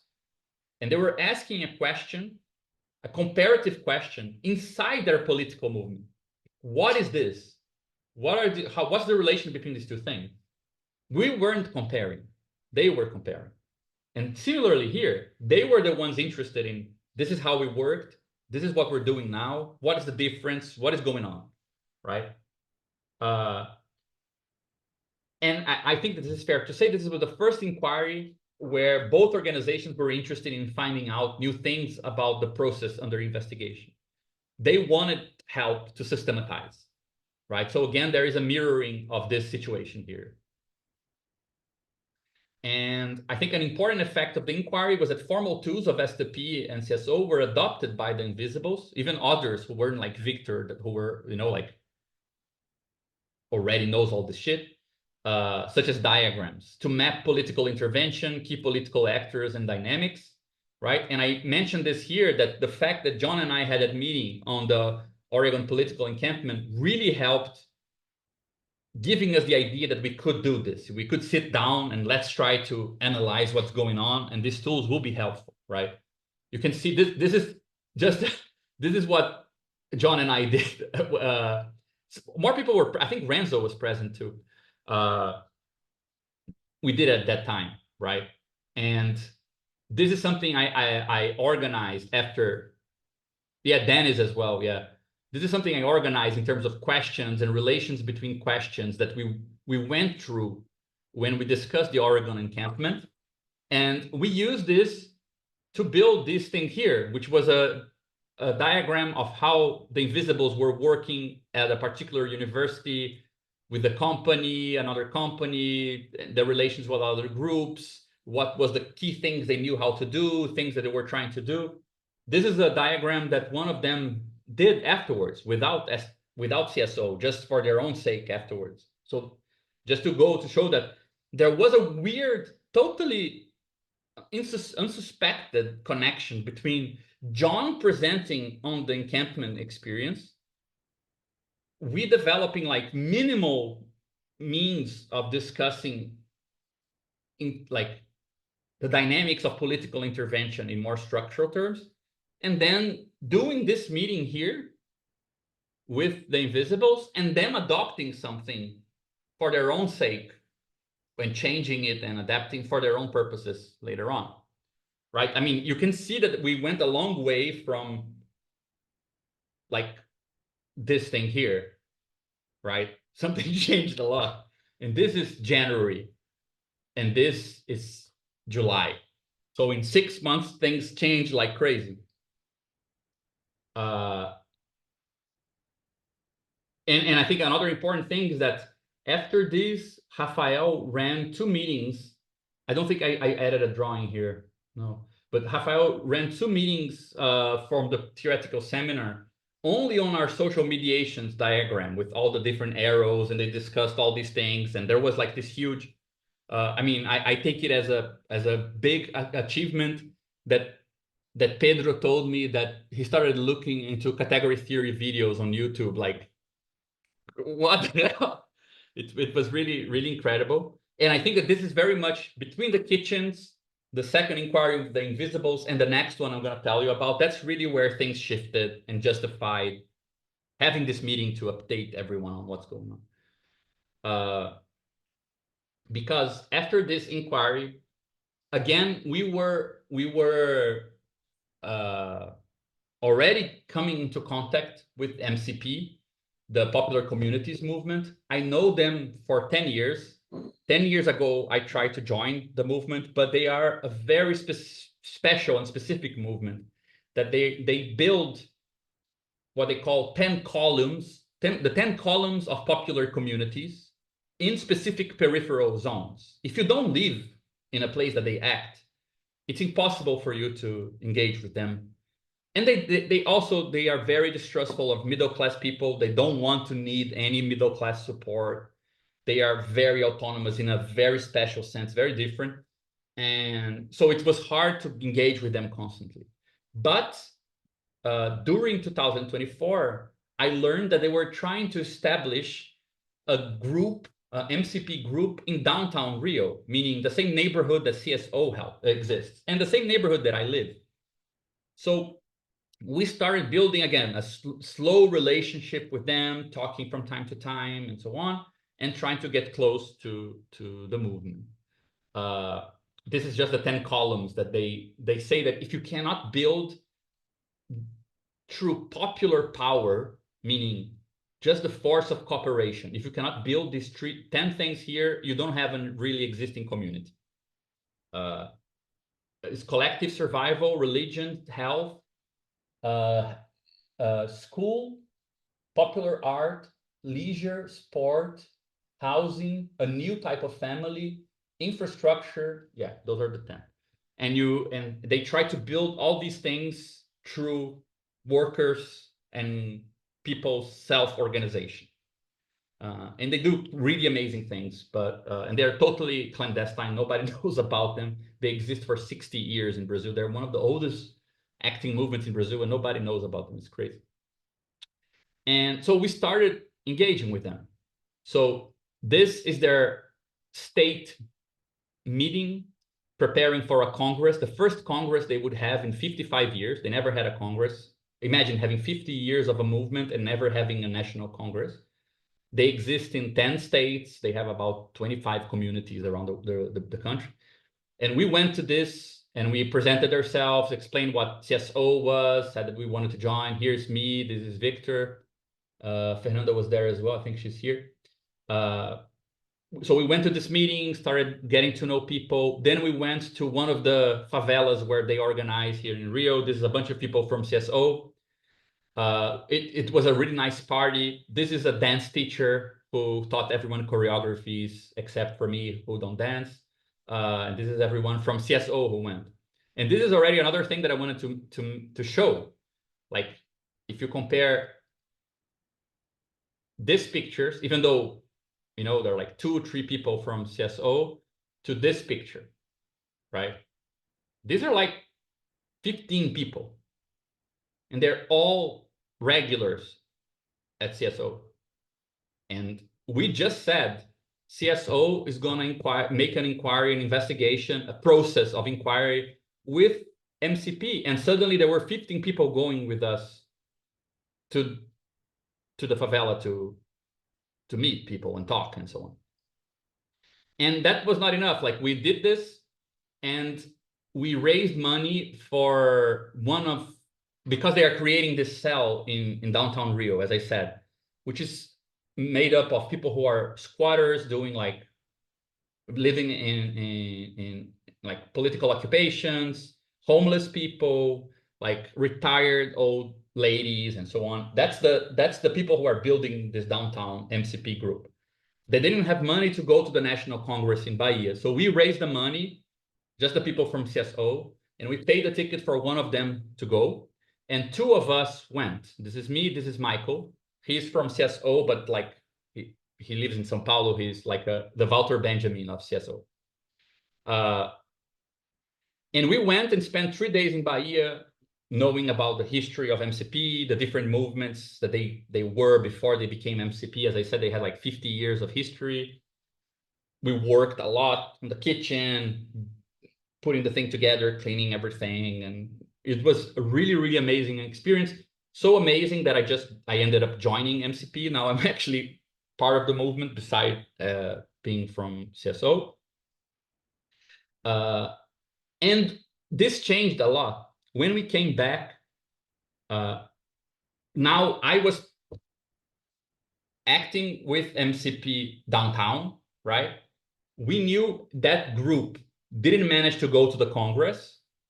And we knew the group was very different from other groups from MCP, because MCP creates popular communities in favelas, and people living together and being always close together is very important for their practices and tactics to work. Once we talk about the movement in detail, we'll get into that. But their economic practices, they do a lot of kind of popular bank practices to spare money, to help each other and so on. That depends on having strong community ties. But downtown Rio is pure chaos. People are just there, for a while. They don't settle in the center of the city. So it's very difficult to create something like an MCP community. So what happened is that we helped to organize the return of the Congress to MCP Center. This is a meeting, and look where it's happening. It's happening at the MTST kitchen. So MTST kitchen gave them the space to get the downtown nuclei of MCP to learn about what had taken place in the Congress that they couldn't go, because they don't know enough about the history of MCP because it's a clandestine movement and so on and so forth. So suddenly we weren't really the ones the inquiry was for. The inquiry was between two parts of the same movement, and we were just facilitating that one part learn about the other. And if you see, looking back, this is when the inquiries really worked. Like at this point here, as we said, the invisibles were also relating to their own practice via CSO. And here, when we got a better chance of positioning ourselves with the kitchens, they were relating to their own practice via Victor and via CSO, right? So that was really new. So this was the first inquiry that was fully procedural. It's not just a process, right? The investigative encounter, this kind of meeting where we ask questions, which happened here. At the end of this meeting, we helped to present how the Congress was, the militants from MCP who were at the Congress spoke about how it was, the questions, blah, blah, blah. At the end of it, we had a bunch of questions that we wanted to ask to the older, more experienced militants from the movement, but they weren't questions that interested us. There were questions that we actually went through the downtown group of MCP to see which questions they wanted to raise. Of course, we had our own questions. They were totally formulated in the language of the movement. And when we asked them, clearly they weren't talking back to us. They were talking to the MCP group, the new MCP group that was forming. So the investigative encounter, this moment of asking and trying to unearth things, was fully subsumed within the organization structure. There was never a meeting of MCP and CSO. CSO was present in a moment of MCP meeting itself, right? It's also worth noting that both Victor and I got really close to MCP, the downtown center. Both are regularly attending it now. We did study the history of MCP very carefully before, and it was also different because we weren't studying like the sociology of a movement, because they are fully built based on the theory of inquiries. They are a Maoist Brazilian group. They know much more about the practice of inquiries than we do. They use it for everything.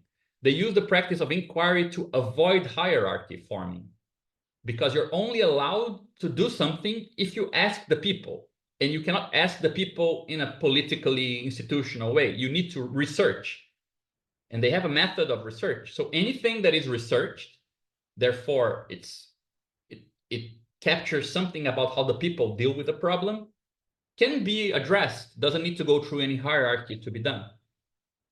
So we studied a lot and we learned a lot from it.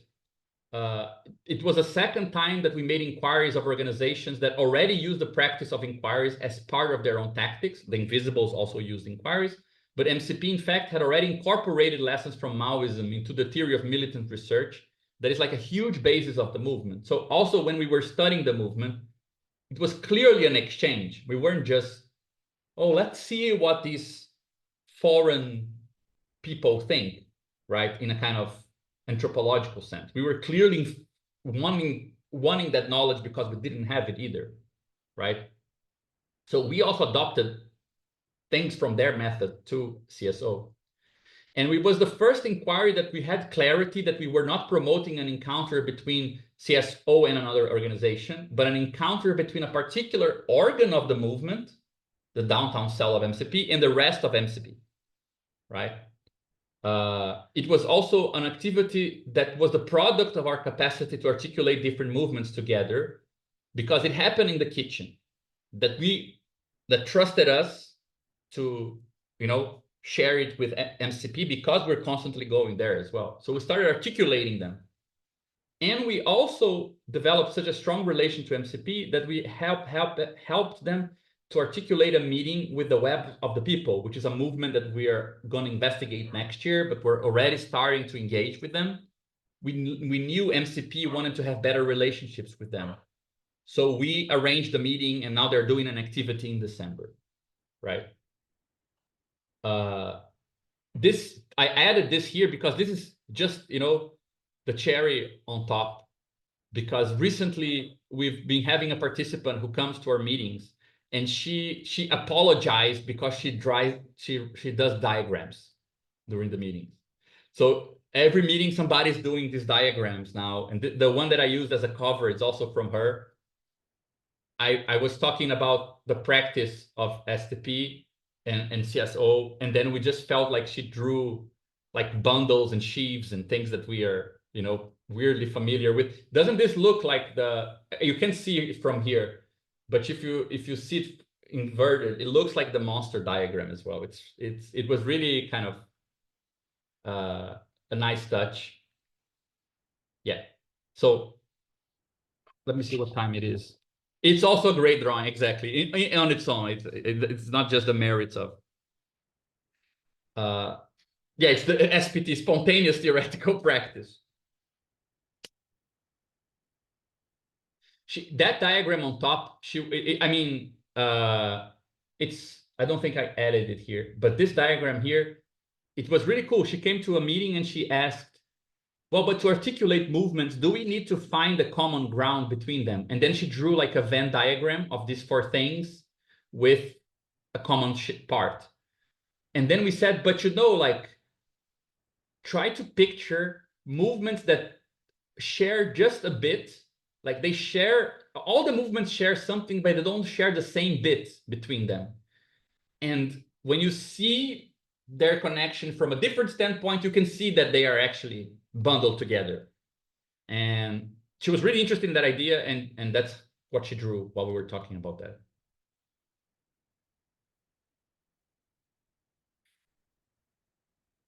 And yeah, so this was the most recent inquiry that we did.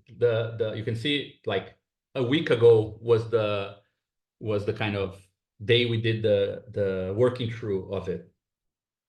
But again, I think if you look where this is compared to where we start, you can see that they shifted a lot, right? And they shifted a lot because the militant inquiries are much more interesting and complex than we thought they were, and what they can achieve and how they work, and all the problems that they raise, because of course it's much more work than what we did it before, where we just welcomed some people to speak. But if you want to like even break with this kind of analogy with psychoanalysis, even, right? You get people to speak and you're going to pay attention to something which is structural, which is not what they're saying. But you want to actually do this in a more kind of organic way that is purely political and not making analogies with any other practice. It's just that if you want to interact with an organization, you need to interact with the organization. You can interact with the militants of the organization. And to interact with the organization, it means to abide to the organization's constraint and seeing how that perturbs the other groups, right? So that's changed a lot. So I don't have that many slides going forward here. I just wanted to, I'm not sure if perhaps we can take like 5 and then just come back and I can wrap it up and we can discuss like lessons, or should I go straight ahead? Like, I know it's 2 hours of babbling already. 5 minutes, I think, is good, and then Yeah, okay, we'll come back. Yeah.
Hey, Gabrielle.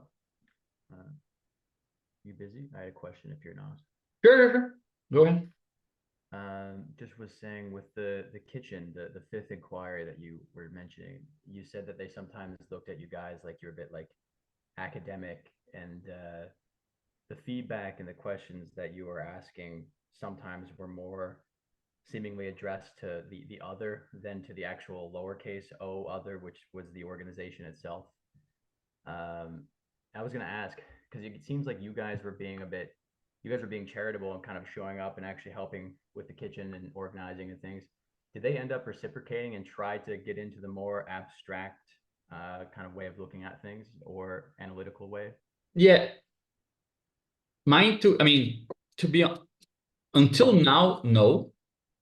But we have a plan for next year that involves a year-long study of comparing the actions of kitchens around Latin America and other places. And I might be able to raise funds to actually pay for the research of some people in the kitchen. So they would be joining us the whole year to work through that comparison. And then it's a perfect opportunity.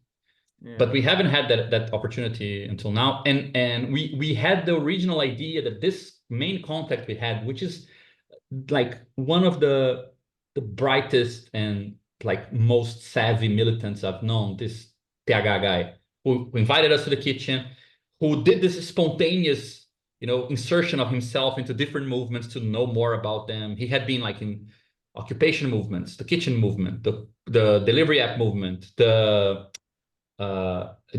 don't have this word in English, like camelo, it's like the street vendor kind of movement. Okay. Yeah. He knew them all. And so we felt like this is the type of guy who might find these tools useful. Yeah. But it's much more complicated than just inviting people. He came to STP to CSO a couple of times in one of the Alameda events to talk to the specialists in the delivery app movement. But the class component is also very complex. Like people don't feel at home. And for example, one thing Vitor raised this issue, which is crucial. He said, you learn much more about the movement by going to the kitchen, and then the cooks are in their turf. You're the one who doesn't know to do anything. Like we don't know how to cook properly they cook like 300 meals a meal, right? Yeah. We don't know how to do that. We're the ones who are ignorant and stupid and kind of clumsy and cut our hands when we're cutting things. So in that context, you can see it's a much more equitable conversation. And Oh yeah. so probably we need to learn how to use that in the future. And with them, I think there's a longer story to be told that's probably going to happen next year. But that includes that problem. What does it mean to make this abstract stuff also part of their own toolkit and see if it helps in any way and so on? I think that their challenges, like the problem that I see right now that might turn this around, is that they've been hitting a wall with organizing delivery app workers who stop at the kitchen to eat during the day. Because the language of the two movements is very different. Okay. Yeah. And not only do we have experience with delivery app workers, but they need like this translation tool, right? So that's a concrete problem that might help with that. Yeah. Yeah. It sounded like the guy that you're mentioning kind of was doing something without maybe intending it, similar to what you guys were doing. Yeah. What is that? Rafael said spontaneous theoretical practice. Yeah, he was from the original STP, the spontaneous. Oh, okay. I thought he was from the kitchen. My bad. Sorry. No, he's from the kitchen. I mean, he was just spontaneously doing the same thing, Okay. But no, he wasn't from STP at all. Yeah, but for now, that component didn't appear in the kitchen. It did emerge, I think, in a different way with MCP, but because they are like 10 times more experienced in what we do than we. Like they are bridging like indigenous movements with Black popular communities, with favelas and so on. They're constantly doing this. That's part of their MO. So they have like such amazing tools to do this, and we're actually learning from them. So it's not clear if at any point they will need us as much as we're learning from them, theoretically speaking. But the conversations have been moving in a very different, very interesting direction to more abstract stuff recently. I'm like constantly in contact with some of their older militants who are trying to also like adapt the movement to more contemporary situations because they're a very, very, very old movement as well. Even age-wise, they are a movement of people over 40, 50 mostly. So More there's a lot of experience exchange in that direction. But that's one of the weirdest things. Like if we get to have a meeting only about them, I think you guys will be surprised because it's not something you think is happening right now. It's not the type of thing we think people still do or ever did, the type of thing that they do. What's So not the type of thing? Sorry, I lost that part. yeah, they're just building these autonomous communities in favelas and then Yeah, like it's a very strange thing. It's very interesting. it is. I think it's really cool. The diagnostic approach to organization in general, I think, is really cool. And like you said, there's an opportunity there between the food delivery workers and the anyway. Yeah, no, definitely. Sorry, I just shared the screen, but I'm listening to you. No, I just don't know when the break is over. I don't want to talk into the continuation. No, man, but this is a really good question. Very interesting. What you guys doing is it's very, very, very interesting. Guys, so I'll continue then with like mostly what I have. Like, it looks like a lot of slides, but it's just like 3 or 4 slides. This is the summary. Can you guys see the screen? Is the slide up? Yes. Yeah, okay. So this is like a summary, I think, of the 3 types of inquiry models that we ended up developing. The 2 here is things that we discussed collectively in CSO. The 3rd was my attempt to summarize the most recent things that happened and that we haven't really had the time to work through. So we're probably doing it in this meeting as well. The first is the inquiry as an encounter, which is that original structure we spoke of. And it's an encounter in the sense that takes place in a particular time and place. It's right. The interactions between organizations, they only condition the feasibility of the encounter. You don't see the organizations interacting qua organizations. Like we are a group that does inquiries, that tries to articulate different movements together and so on. That's not what we do when we're meeting an organization as a guest organization. And other groups are like APR is struggling to make a centrist party more left-wing. That's not what they're doing when they meet us. So the organizations are kind of hidden behind that particular encounter, right? And their compositions might like silently shape what happens in the meeting. It's not necessarily an asymmetric encounter, as if we're extracting knowledge from them. As we came to realize, it is very much an exchange. They will take something out of it, otherwise they would never accept it. And we will take something out of it, which might not be the same thing. Right? A movement might benefit from putting people to speak who are not used to representing the organization. That happened with MTST. They might approach it as an opportunity to promote their activities. That's what APR did. They might come thinking they will recruit people. Why not? That's what happened with the Workers' Party. They were like at the end, like, do you want to join the Workers' Party? You know? And we might be getting things from them as well, right?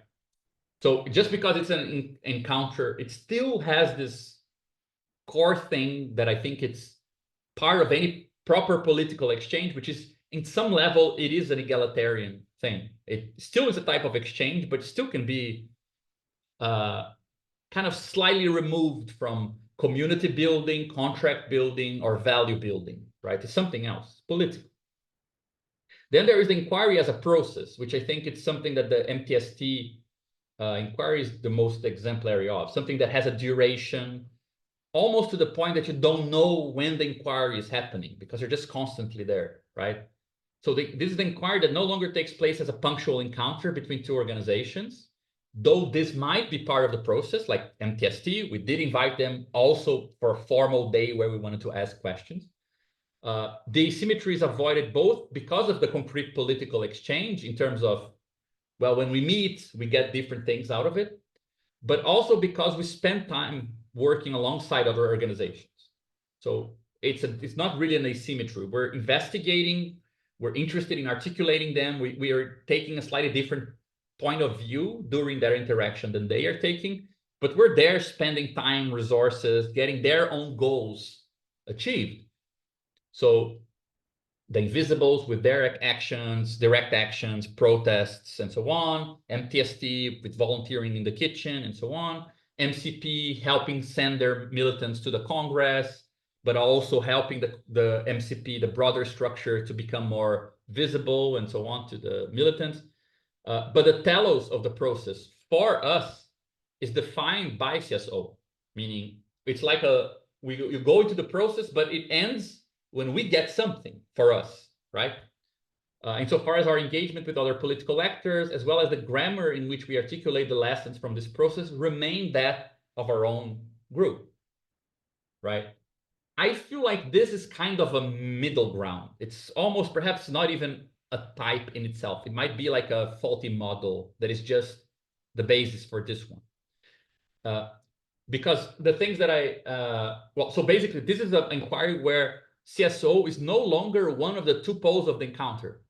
It's like you subsume the encounter inside of the process, right? Because you're facilitating the encounter or mediating the encounter between parts of an organization. You're not facilitating the encounter of the organization with CSO, right? So we're mediating so that parts of an organization might come in contact with one another in new ways. In this case, the political dimension of CSO, right, which is our concern with finding like social joints, political joints that can articulate movements together.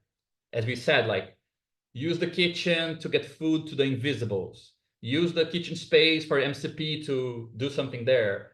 Get people, I didn't add this, but we're getting people from MCP to actually go to the kitchen and help them work in the kitchen. Some of them are cooks. They were cooks when they were employed. So they know a lot about it. They're welcome there. They get, a different kind of social dignity moment. So, but this is totally weaved into the inquiry, right? Rather than we do the inquiry and then we find opportunities to compose movements, which is our political goal, which would be outside of the inquiry. Now that is inside of the inquiry. Because if a part of MCP can see the other part better, or if the cooks in the Rio kitchen can see their own experience in the south of Brazil during a flood better and take lessons that are useful for themselves, it's political organizations seeing other political organizations. It's not we seeing a political organization, right? So there is an important shift that I think most of the things that would fit here as examples actually also fit here. And it's just kind of almost like this was a middle ground and we ended up closer to this thing and we're starting to think about what this means, right? We also did this really cool thing here because I didn't mention this very, very much until now, but I showed you guys that if you start looking at these things like here, you can see that there are a lot of people are starting to participate in a very regular way and investing a lot of time to the point that we should ask, right? I mean, there are like 8 people from CSO in this meeting. We should ask, like, it would be impossible to do this with 4 people. Like, how many kitchens, popular movements, and direct action collectives can 4 people be in, right? And mostly it's Vitor and myself going to all these things and trying to do these things. So, like, how could we do it with so little people? Well, we actually managed because there are other people in CSO who are really identified with what we're doing at this point, who are joining these movements and who are, or if not joining, at least tagging along, so that we can actually rotate and have more people doing it. There is a scaling issue that involves more people getting into it. So at some point we sat down and said we need to formalize or at least symbolize or understand the status of regular people from CSO who are not the coordination, who are not coordinators, who are like people who come to every meeting. I don't know, 40 meetings, and they're there all the time, and it's growing. So what's that, right? So we came up with this idea of separating what we call the encounter inquiry and this kind of inquiry as a process, which is something like this. We invented a new meeting that didn't exist in our original cycle, right? In our original cycle, we had seminars, inquiries, collective elaborations, collective working through, and then additional events we do for Alameda. We invented a new one, which is the organization and strategy meeting, where regular participants engage in an egalitarian way with what we're going to do next. and bring their own connections, ideas for future inquiries, how we should approach things, and so on. So the idea is that we now choose together which inquiries we're going to try out based on our connections and so on. We enter into contact with these organizations, and then there's a very important question, which is anyone in CSO politically interested in engaging with that organization? Meaning, is anyone actually interested in engaging in a process with them? If no, we can still do an inquiry, because we might very well learn things from engaging with organizations that don't really represent anyone's politics there. Nobody wants to like do propaganda for a center leftist candidate or a corrupt trade union, but we might learn a lot from eventually inviting a corrupt trade union and listening to them, at least for a bit, and seeing what happens. You know, we did learn a lot from organizations that we didn't engage this much. So we're not dismissing those types of inquiries in favor of these really intensive ones. But if we do get people to engage, for example, it can be like a provisory engagement. Like Vitor, I don't think he would say he's now part of MTST. And if MTST says tomorrow everyone needs to wear green shirts to the kitchen, I don't think he would feel like it includes him. But he clearly is benefiting and enjoying and personally willing to pay the price to be there every fucking week. Because he creates this continuous engagement, and of course, we need to be responsible about what expectations movements can get when they have extra help, but from somebody who is from a different collective. Like what type of relation is that? It's a very interesting thing we're learning, but that lowers the cost for others to join activities. Once Vitor and I go every week, if somebody wants to go 1 week, they're not like a random volunteer. They're gonna know people there. It's gonna be a pleasurable time. You know, they are gonna be preserved because they are gonna be seen as part of CSO and not just a random person people are suspicious about. So this lowers the cost for us to create a rotation and to be able to help out with a movement with a constants that doesn't really imply that we're all there all at the same time. And it makes it for a more kind of lasting, endurable, scalable process. Once we do this, we start to learn about the problems for the organization, not problems for us, but what are they going through? What do they need? What are they constantly discussing and so on, right?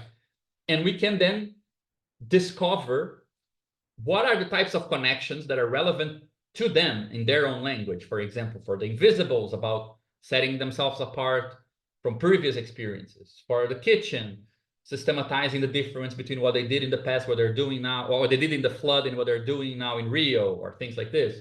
For MCP, the connection between the broader history of the movement and this new downtown cell that's still kind of developing. And then to learn about the problems for an organization is to engage with solving them, to be there in the solution of those problems, right? But then the inquiry becomes an articulation between parts of the political organization, right? And it's interesting. I was talking to Vitor today about this, because our original formulation was, it sounds like we're only ever going to be able to engage with organizations with our format when they are in crisis, because when things are not working, people want to know what's happening. So do we need to wait for organizations to be failing or to be in crisis to connect? Because otherwise they won't feel like there's any need to talk, to evaluate for new tools or anything.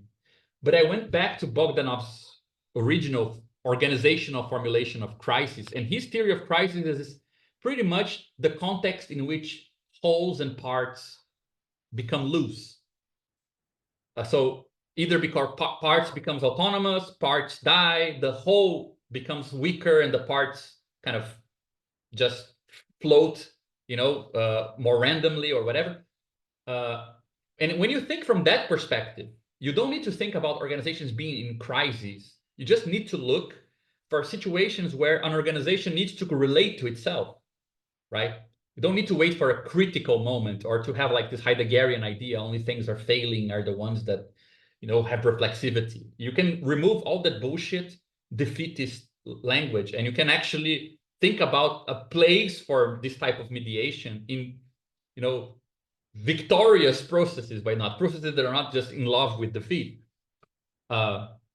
like it would be wrong to say MCP is in crisis. It's not in crisis. Like they don't need those. They're very, very much okay. But the connection between the downtown group and MCP as a whole was opaque, was still developing. And in that place, we found a way to connect parts of the organization, which improves something for them that they want, but also helps us learn about what they're doing, helps us connect them with other movements and so on, right? And if this works through, that we can do like repeat this inquiry, try it again, try in different ways and so on. So we realized that there were two paths we could take in this process, right? So this was the first time we tried to formalize that idea there, what we were talking about. So some really important lessons we took from all of this. I think that the first a crucial challenge that our investigations produced is how to approach the spontaneous collective that CSO brought together. All these people who come from different militant experiences. Some are students, some are much older, so just have intellectual interest. They don't necessarily have the same political background or political principles, but they kind of are interested in this thing. Some of them are becoming more politicized through CSO. Some of them are investing quite a lot of their time on the political activities that we help articulate. So a lot of our activities today don't include only members of the coordination or members of STP, but also a group of like up to 15 people who attend the space regularly, you know? So what to do about that? Like, what's the status of that? The second thing that we learned is that I think this was a very recent thing we discussed in a meeting, is that we originally thought militant inquiry meant the militant was naming the focus. We are focusing on militant organizations. And I think that now it's clearer that militant is naming the purpose and method of the inquiry. It's not an inquiry of militants. It's an inquiry by militants. It's an inquiry that's fully thinking that the outcome of this needs to make sense in the political language of other organizations. It doesn't make sense to stop at a knowledge, now know this about them. Right? It's a type of inquiry done by militants in a militant fashion for the sake of political transformation. I think that's something that's becoming clearer now. Wasn't clear before, and it's actually gonna bring new challenges, because how are we gonna relate with a research institute that is at least paying, you know, for the rent of the space and is interested in what to do, but we need to make sure we protect the political space, because that's not a research space, right? It's even something that STP needs to think about, because STP is very much existing in that ambiguous state where we're working through all this political experience that is leading up to this more abstract theory that we have. But we never managed to see the full arch where this goes back somewhere else, right?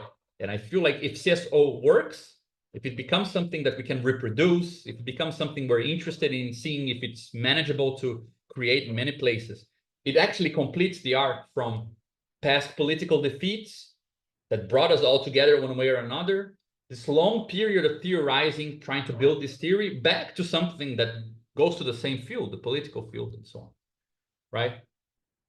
It also created a challenge of understanding our responsibility with regard to the political space that we're weaving together, right? Because, well, we've engaged with MCP, MTST, the Invisibles, APR, and so on. And well, can we then do any other inquiry after that? Or are we restricted because we now need to take care of that network of connections? We're part of a network of connections. If we suddenly receive the right-wing candidate in that space, that might affect those connections as well, right? And what type of investment can we put in these inquiries as process, right? We need to be able to not make ourselves indispensable as CSO in such a way that we again become, rather than mediating between parts of an organization, we become one of those parts, so that if we're removed from the activities we're doing, the organization becomes faulty because of our actions. So there's a lot of things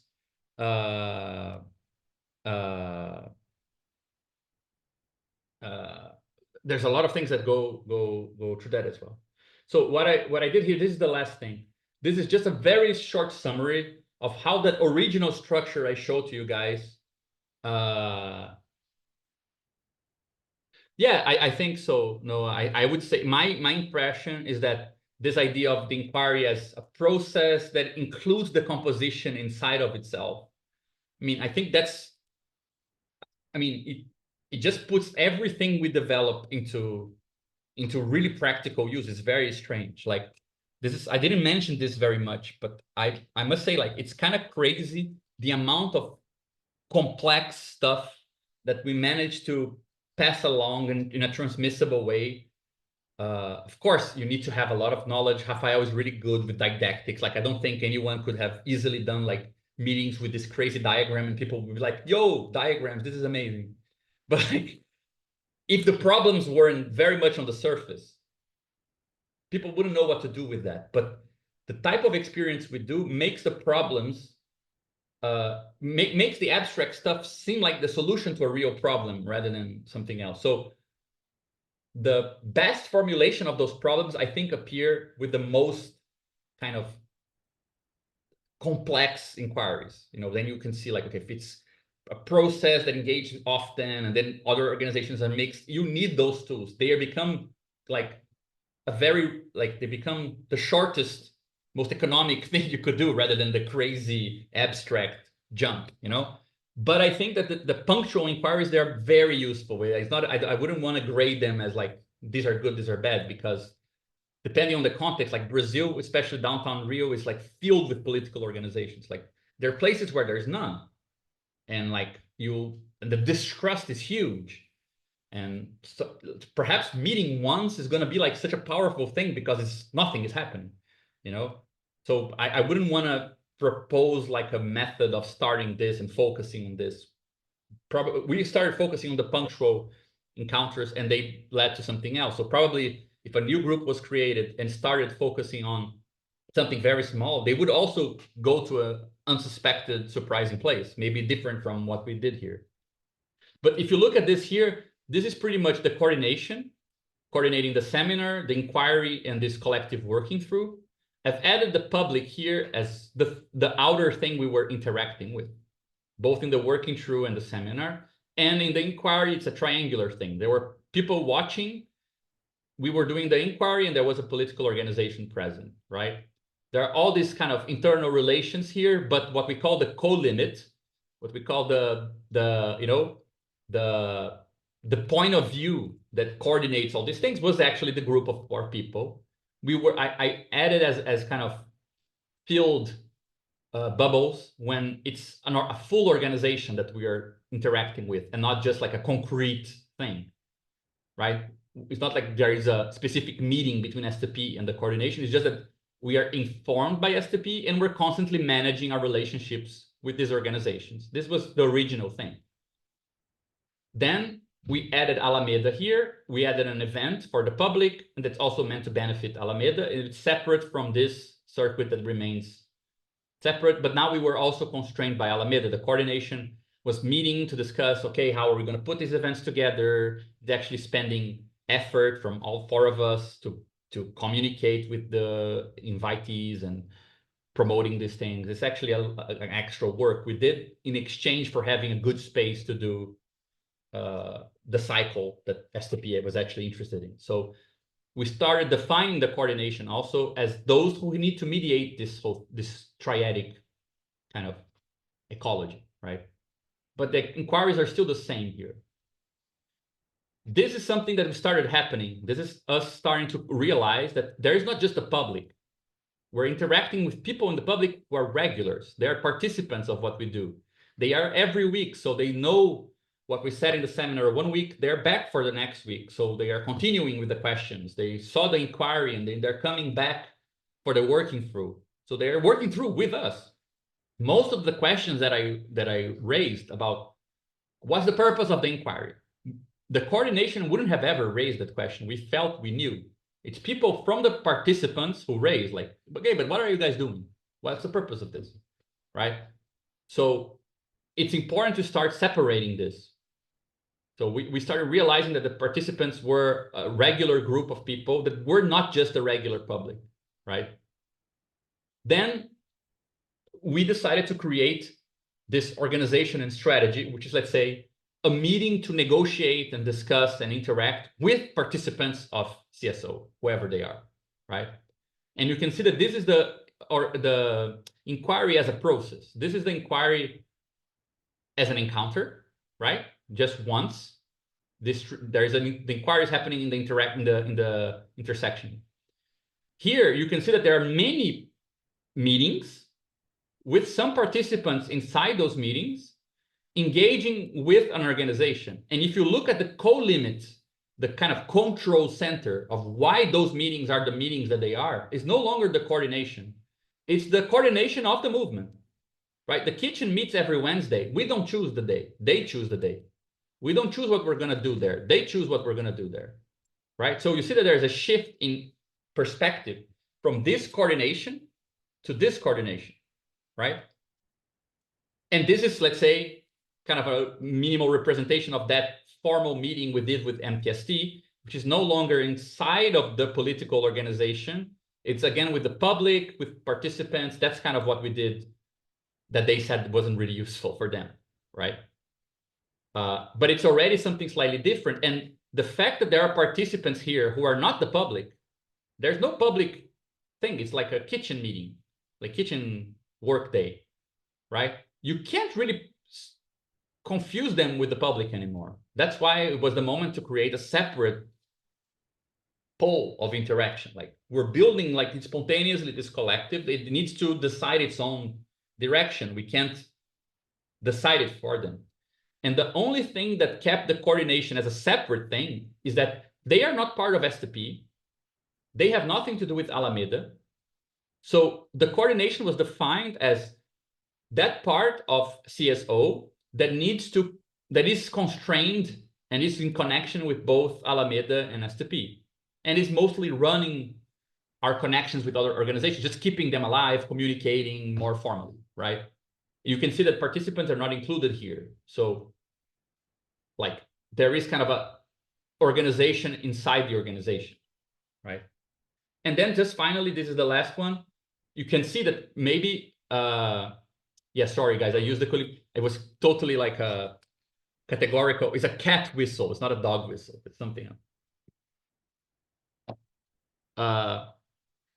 But this is more like what I think the composition inquiry is like, because suddenly there was a meeting where it's meaningful for the coordination of a second political movement and for the first political movement.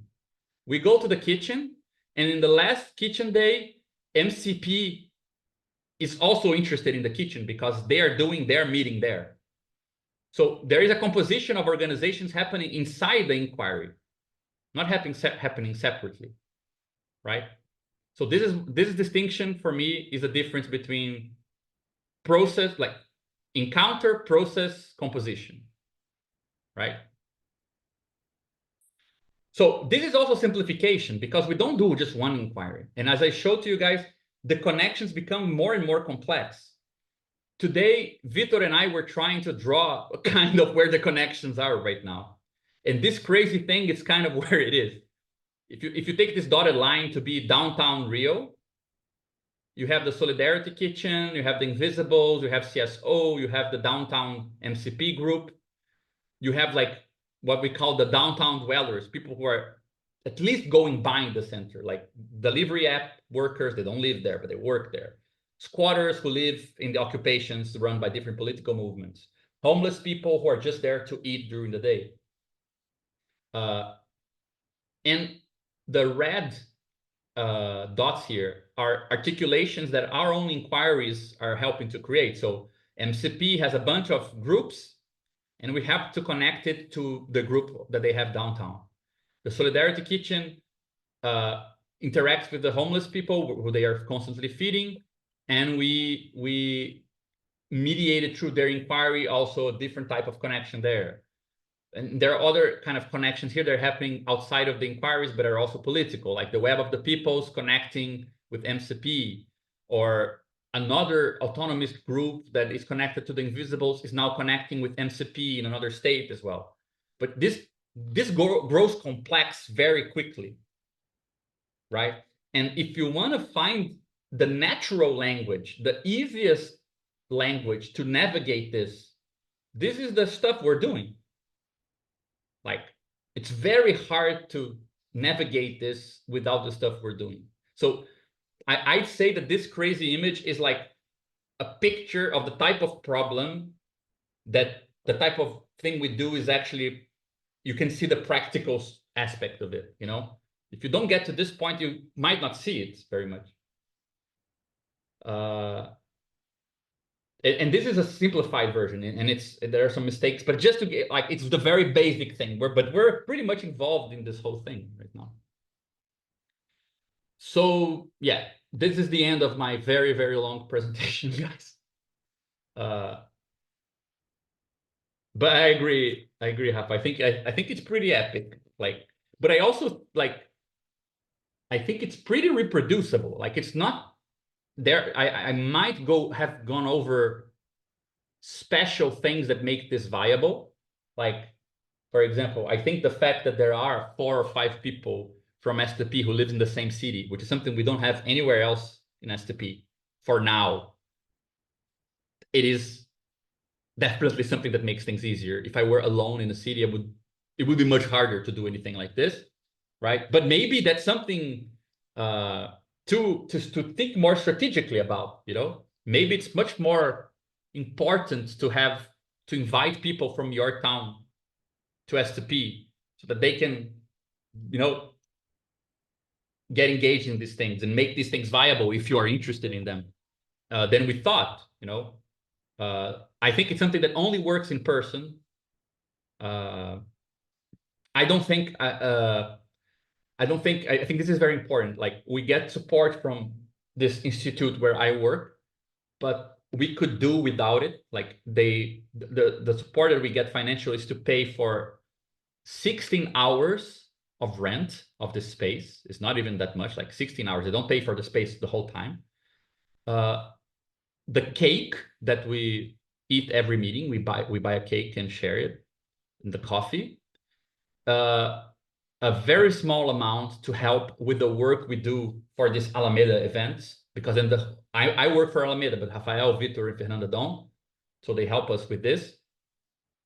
And that's it. Like, we could definitely continue if they said we can no longer help you with. So we definitely are not. It's not this money that makes the difference. You know, it's very small. So yeah, I wouldn't say that's also the specifics of it. Sorry, John, I just saw your hand up.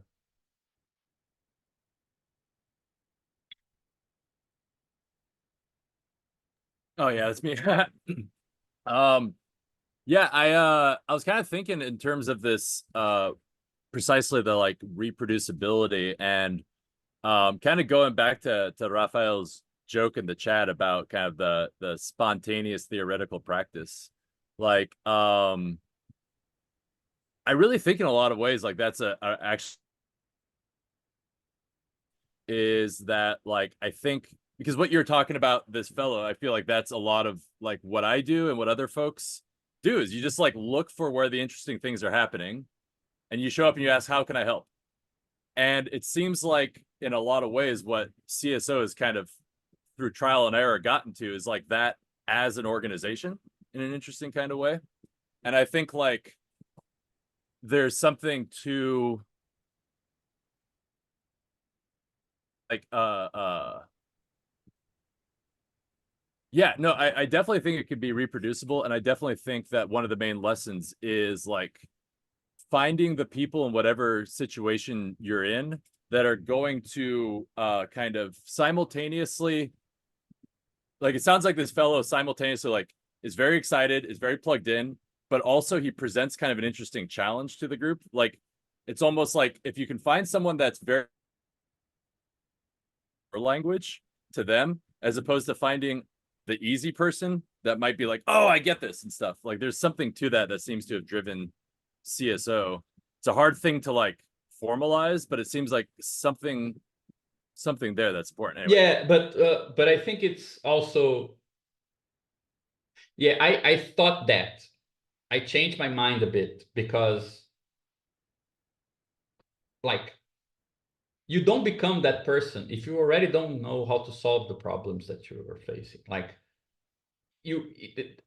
like the way I see it now, it's what's the business model? I forgot the name of it. When you bait the person with a freebie and then they start buying like this crappy app games that you download and then you need to pay for everything. Like I think it's more like that. Like once you engage, we will end up producing problems that make the stuff we do relevant. But it's hard to find in nature out there those problems because organizations are organized to avoid those problems. They're happy not to engage with others. They're happy to be isolated. Everything is set also that those problems don't appear. You know, that does have a analogy with psychoanalysis, where once you start talking to an analyst, things look much weird with your problems, and then psychoanalysis sounds like a relevant tool to explain what you're going through. But if otherwise, it doesn't. And I think I changed my mind. I felt like, oh, we should kind of recruit this fella.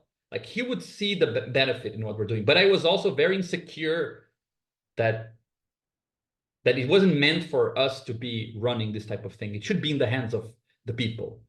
And the fact is that he didn't need it. He's a great, brilliant organizer in his own right. He doesn't need us. And that's good. You're going to find those people. They don't need us. They're actually probably where we're striving to get, rather than that they need us in that sense.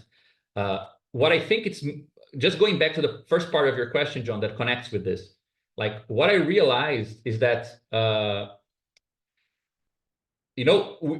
the one of the main points of contention we're constantly going back to, and it's something that the Invisibles brought to the table as a problem in the autonomous movement in Brazil, and MCP brought to the table. We see that there's something they went through like 20 years ago, but it's the fact that with the dissolution of a kind of strong working class political movement that like can use trade unions, parties, social movements as this kind of home, the alternative was to created like a disposable militant force looking for political employment, right? And what I think we're doing is finding a kind of home because it's an enduring, consistent thing we do every fucking week. We're always there. I think that's the most important thing. Like I don't think it's important to go after movements. I don't think it's important to scout for the right people. It's more important to be there all the time. Never stop doing what we're doing and making that consistent thing we never stop doing.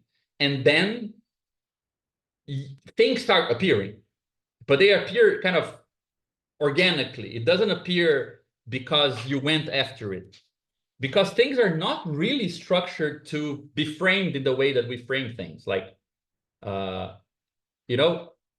it's yes, I think it is very much the niche theory that we were talking about, a place in an environment where organizations can, find resources closer to each other without spending that much. But it's a niche that most groups don't necessarily recognize as such until things start moving, and it's a slow process. It's like you're not just feeding, like giving people, offering something that already the demand exists for it. You kind of need to structure things a bit so that the demand even appears, Again, that sounds like analysis. Most people don't know that they're lacking something until they're inside of analysis. They come to analysis to solve a problem really quickly, right? So I think that it's also something that is very different from STP in the sense that I do think the seminars are very important, but most of the time when I'm running the seminars, I'm worried about testing if our theory can really circulate across different political experiences and languages more than transmitting big chunks of theory. Like I'd say, like we've had probably 15 seminars until now, and I don't think that there is a full text that STP wrote that we covered there. Like and you go all over the place depending on the circumstance. It's really not about that, even though the more we move forward, the more those things seem to become relevant for the people who join. So I don't think that scene where we're transmitting what STP did conceptually to someone else who's going to receive it conceptually, like that's really not what this is based on. Like, it's weird. Like, the concepts helped us believe we should be doing what we're doing. We do what we're doing, and then it produces problems, and then you meet the concepts again, and you find, they were really good ideas, like really help with this situation. But most like change don't happen based on them, you know? It's really like compositional most of the time. It's like, you're not talking about arrows, you're an arrow, right? It's different. But I'm not sure if that goes to your point, John. Like, No, I think that hits on a lot of it, because it is a question of kind of, you know, I think it's very important, regardless, kind of like, given that we just have limited resources and stuff, to just think through what are the very first steps. How do you, especially if you're in a place you don't know many people, and this idea of like, it's less about pulling specific people in and more about creating a space and a niche. I think that's a really good way to, but also, yeah, it does come with different methodological implications. And it almost makes me think a little bit of, it's almost like we're engineers in the sense of the analogy of like, you don't explain a bridge in terms of the mathematics to like a city council or a group of people when you're selling it. You're saying, what is this bridge going to do for you? How it's going to get you to work, and you can trust it, but you don't, like, it's a different language than when you go back to talk to the other engineers about building the bridge. Some people may get interested in that, but you don't need to have that language to actually talk about. yeah, I don't know if that's a good no, analogy. that makes yeah, total okay. sense to me. That makes total sense to me. And I think that one thing that I wanted to have included today, but I didn't, which is something I think we still haven't found the correct place for it, but clearly something useful, which is this triadic distinction between militant, organizer, and communist. Like, a militant is somebody who abides to the constraints of an organization. Their goal is to achieve certain tasks that are set out by the organization, right? An organizer is somebody who is also acting, or exclusively acting. They don't need to be the same person, but they usually are. They're also acting at the level of defining which those constraints are. What are the good tasks?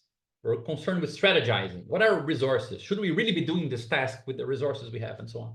They're more of a managerial organizing principle. They're not just organized. And communists are the ones who actually want to see how these different organizations constrained in these different ways could interact and compose, right? They can all be the same person, but the language of tasks in politics, the language of what are the constraints of organizations, and the language of how to compose these constraints, they're definitely not the same, right? For example, to execute tasks in an organization, you kind of need to know how it really works. You need to distrust a bit its own discourse about itself, but you also need it to bear the sacrifice of doing things, which are sometimes very annoying, right? To be an organizer, you need to have a different relation to the organization's language, because you need to be able to change it a bit, to suggest that other constraints might be better and things like this. But it's still very isolated into that organization's own kind of world, or at least its own kind of picture of the world, right? Its own system. That would be our term for it. And only at the level where problems of articulation appear, right, of composing organizations, does our language start to make any sense. But since you're not going to start from there, you're going to have to, deal with tasks as militants, or at least talking to militants who are doing tasks and talk to them about those tasks. You're going to be talking to organizers about why they do what they do, and you're going to see those constraints in practice and so on. None of those things will ever make STP's grammar and concepts relevant immediately, because that's not the level where these ideas kind of shine through, right? Have relevance or salience. It's when you produce these compositional problems and then you see it. But you don't need to wait for like 10 inquiries to engage. If you have a seminar and you've managed to invite one person who is from like a party, democratic, the DSA, the other who is from the Poor's Army, the popular, I forgot the name, the Poor's Army, Poor People's Army, right? And the third, who is like from a Trotskyist group of 3 people who only either they destroy capitalism or they don't do anything. If you have those 3 people in a seminar and you want to present any idea, you automatically need to go to the higher level of abstraction because you're talking to people who don't have anything in common to some level. And then you will already be at the level where STP's idea are irrelevant. But it's really tricky, it's really hard not to be condescending and to find problems in their language and say, you know, when you as a Trotskyist are trying to do this, but there is the bureaucracy of Stalinists and so on. You know, when you're trying to organize independently, self-organize, and then you find that angle at which the 3 things have a similar structure and that you can name it with that concept. Like that's kind of the engineering also happening, but at a theoretical level, you know? Like we never do a seminar where we just sit and present exactly what we want. The seminars are usually all about identifying these forces and these different languages, finding the angle at which we can cut across them with something that STP can name, and that will show the relevance. So, you know, like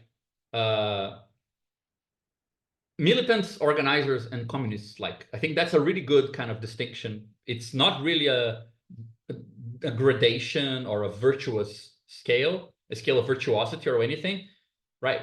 It's just like knowing what's at stake in a situation. Is this a militant situation? Like, is it about achieving a task or not, right? That we won't challenge why. Like, it makes no sense to go to the kitchen, for example, and say, why are you guys cooking? Have you stopped to think about that this is not helping the cause? Like, makes no sense, right? It's different from situations where we get to understand and see that a movement has a certain constraint, but part of the organization is not really abiding to that constraint, and we get to engage with this like we did with MCP. They are trying to organize a new cell.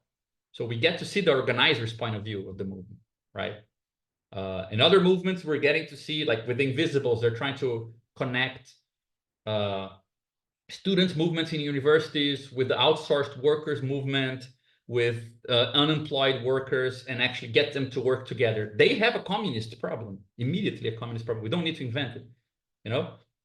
So to know which situation you're in, to negotiate with those things, I think that's like the most not exhaustive, but it's the most energy consuming part. And I reiterate this, like enduring and not stopping and having meetings where 2 people went, 1 person went, nobody went, and you still do it next week, you know? Like, I think that maybe Rafael or Fernando will remember, but I have the impression we canceled like 3 meetings since we began, since November, and like the short interval we took in December during Christmas. Other than that, we do it every week. We never stop. You know, I think that having other people is crucial for that. Like that's what made it viable, because it was very pleasurable to see friends, right? And that makes the cost of being there much smaller. So I think it's hard to circumvent that, but not necessarily that hard, not impossible. But I do think that setting up something that you can continue and to have enough of a backdrop, and we used STP often. Like we're at this for 10 months now. This is the 3rd time we're presenting, and every time we learn something from engaging with everyone from STP, and you know, at least even preparing the presentation. So having a background that you can go to, work through everything that's happening, stop and have like separate meetings and think through it and go back and see the effect, like that combined with the consistency, I think it's the core of it, you know? Sorry, guys, I think now I see the 2 hands up.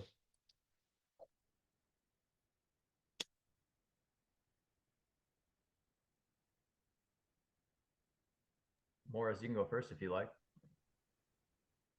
You were first. Oh, sure. All right. I'm just nervous, but I guess the thing you kind of already touched upon it a little bit, Gabrielle, but in the case where it almost seems like the inquiry as a process is more limited to, like, obviously the STP has a very specialized grammar, but people who are more on the left would be more amenable maybe to learning that, even if it might be a bit difficult.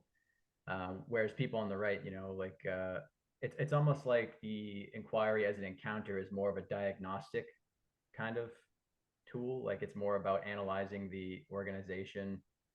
And is it the case that if you were meeting with a right-wing organization, there would be sort of like an ethical impasse that would prevent, you know, the inquiry as a process, and kind of limit it to the inquiry as an encounter, where it's more just kind of like a diagnostic thing, like looking at maybe what are some of the motivations behind perhaps what could be some cognitive dissonance, and then pain and things like that, and how to do that without how to make it analytical without it being condescending, how to make it diagnostic without it being condescending. I'm not sure if my question is making any sense or not, but like No, it does. Yes, a lot. because I see it. Oh, sorry. Yeah. Yeah, no, what I was gonna say, man, is that I think that there is, but that's, I think, a personal thing. I don't think we discussed enough about it for me to give you like what we think about it. Like I have the impression, but this is well established. Like I think the well established thesis is we don't judge what's left wing or right wing based on outspoken values. We based on how it's organized. You can have like churches who profess a somewhat conservative or very conservative point of view or values, but when you look what they actually do while saying that, it's actually not that conservative at all. But then how do you assess if it's not by the values and things that they say? You assess by how it reorganizes the situation is in. One of the ways we talk about that in STP is that political things or emancipatory things, they usually broaden the size of the world. They allow for more variation, and not in a finitist way of there were 2 products on a shelf, now there are 3 products on a shelf. Organizationally, that's not novelty at all, right? If you can have 2 different social relations to the same product, that's more of a novelty than you can have than if you have 2 products. So that's not easy to tell apart. But given that, then we come to a distinction, because inquiries are defined in the way we're talking about them as getting something which is outside of a system, outside of CSO, and allowing something to come to the surface, which is new, which makes it bigger, doesn't make it more restricted, right? There is a difference between inquiry and inquisition. Inquisition is when you have a part of the world, you select a predicate, and then you make that predicate, make that organization, that part, confess that predicate. Yes. Right? And inquiry is when you get the part of the world, and maybe another predicate that you didn't know, they didn't know, can appear due to that interaction. Yeah. I think that it's kind of a egg and the chicken and the egg scenario, but I tend to think right-wing organizations are more inquisitive than inquiring. It might be the case that they are inquiring and not inquisitive, but in that case, I wouldn't call them right-wing to begin with. So that's the kind of false problem of that. On the other hand, is there an immediate necessary problem in, for example, MCP deals a lot with popular religion. They engage with a lot of these things. The Invisibles engage with outsourced workers. Part of that involves dealing with, for example, outsourced workers in universities include surveillance people. People who walk around with guns or different types of weapons to beat up people. And they need to deal with them. They are also workers in that university. So there's a bunch of contradictions. Like, would it be impossible for us to receive the trade union of surveillance workers, even though it's very likely very conservative? No, that would make sense, right? It's not an ethical problem. It's Badiou has this line I really like, which is ethics is kind of a remainder of politics.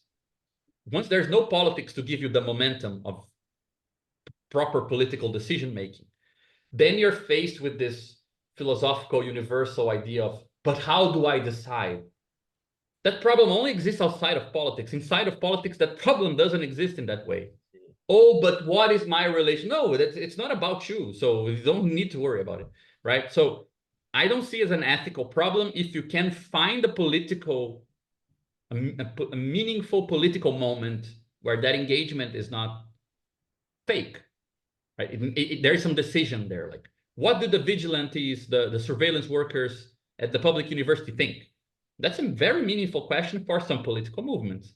I'm sure they wouldn't be pissed off or bothered or suspicious if we then brought those surveillance workers, also brought the invisibles to talk to them and so on, right? It's very different from ethically we need to be able to listen to every movement. So regardless of a political composition, let's bring the young Hitlerists to an inquiry like this. That makes no sense, right? So I think in a certain way, it's kind of a part of it is a false problem, because why would you ever kind of compromise a political network for the sake of I just need to listen to everyone because I'm impartial? And other is it's a false problem in the sense that it can work itself out. The ethical problem, it works itself out politically as well, you know. But it's we haven't dealt with that very much. It's definitely something to think about. Thank you.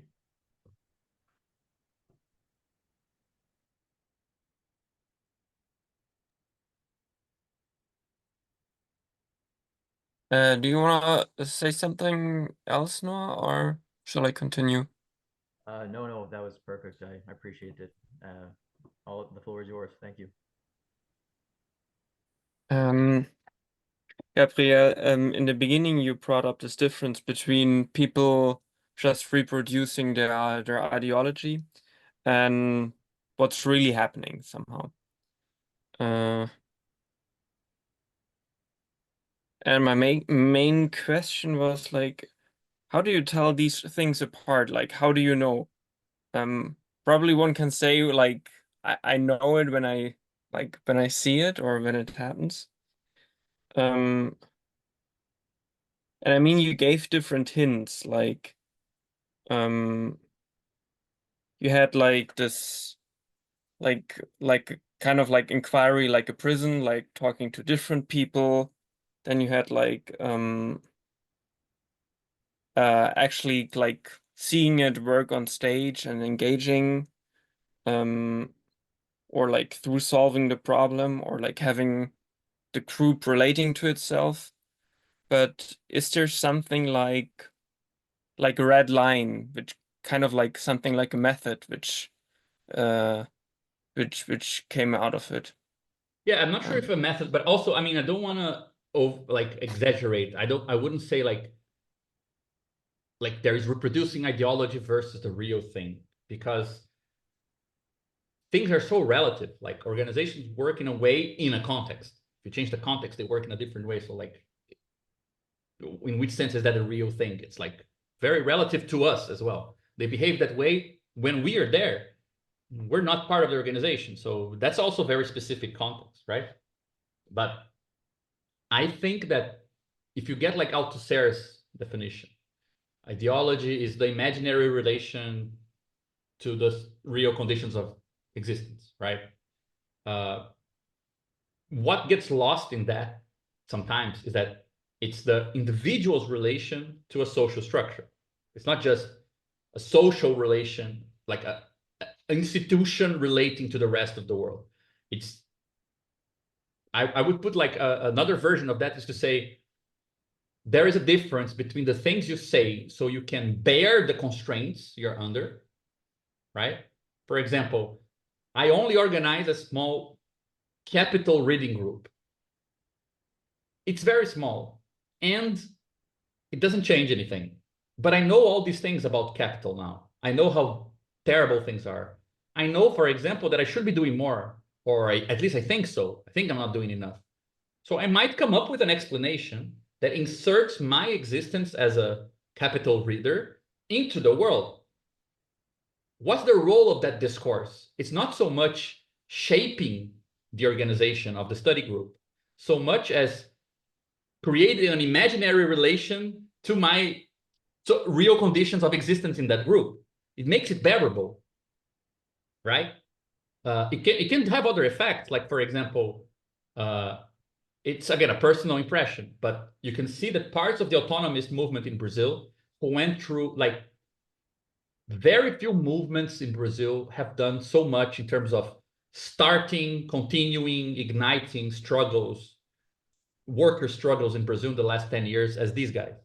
And they did things like occupying 2,000 schools in like 4 months and stopping delivery workers in the whole country with like helping out with 20 militants, 50 militants. I don't know, some crazy things. But they have such a defeatist discourse. Like it's totally divergent from, if you don't know anything, just see what they do. Say, fuck, you guys are crazy, amazing. But when you listen, there's like, all the doors are closed, there's nothing happening. We can't start anything because that's like, you know, false protagonism. We need to find the struggles that are happening and engage, but they're not happening because the extreme right. That's not like bearing the constraints of the organization, but that's sometimes something that helps to, it's like signaling a way that you socialize with others.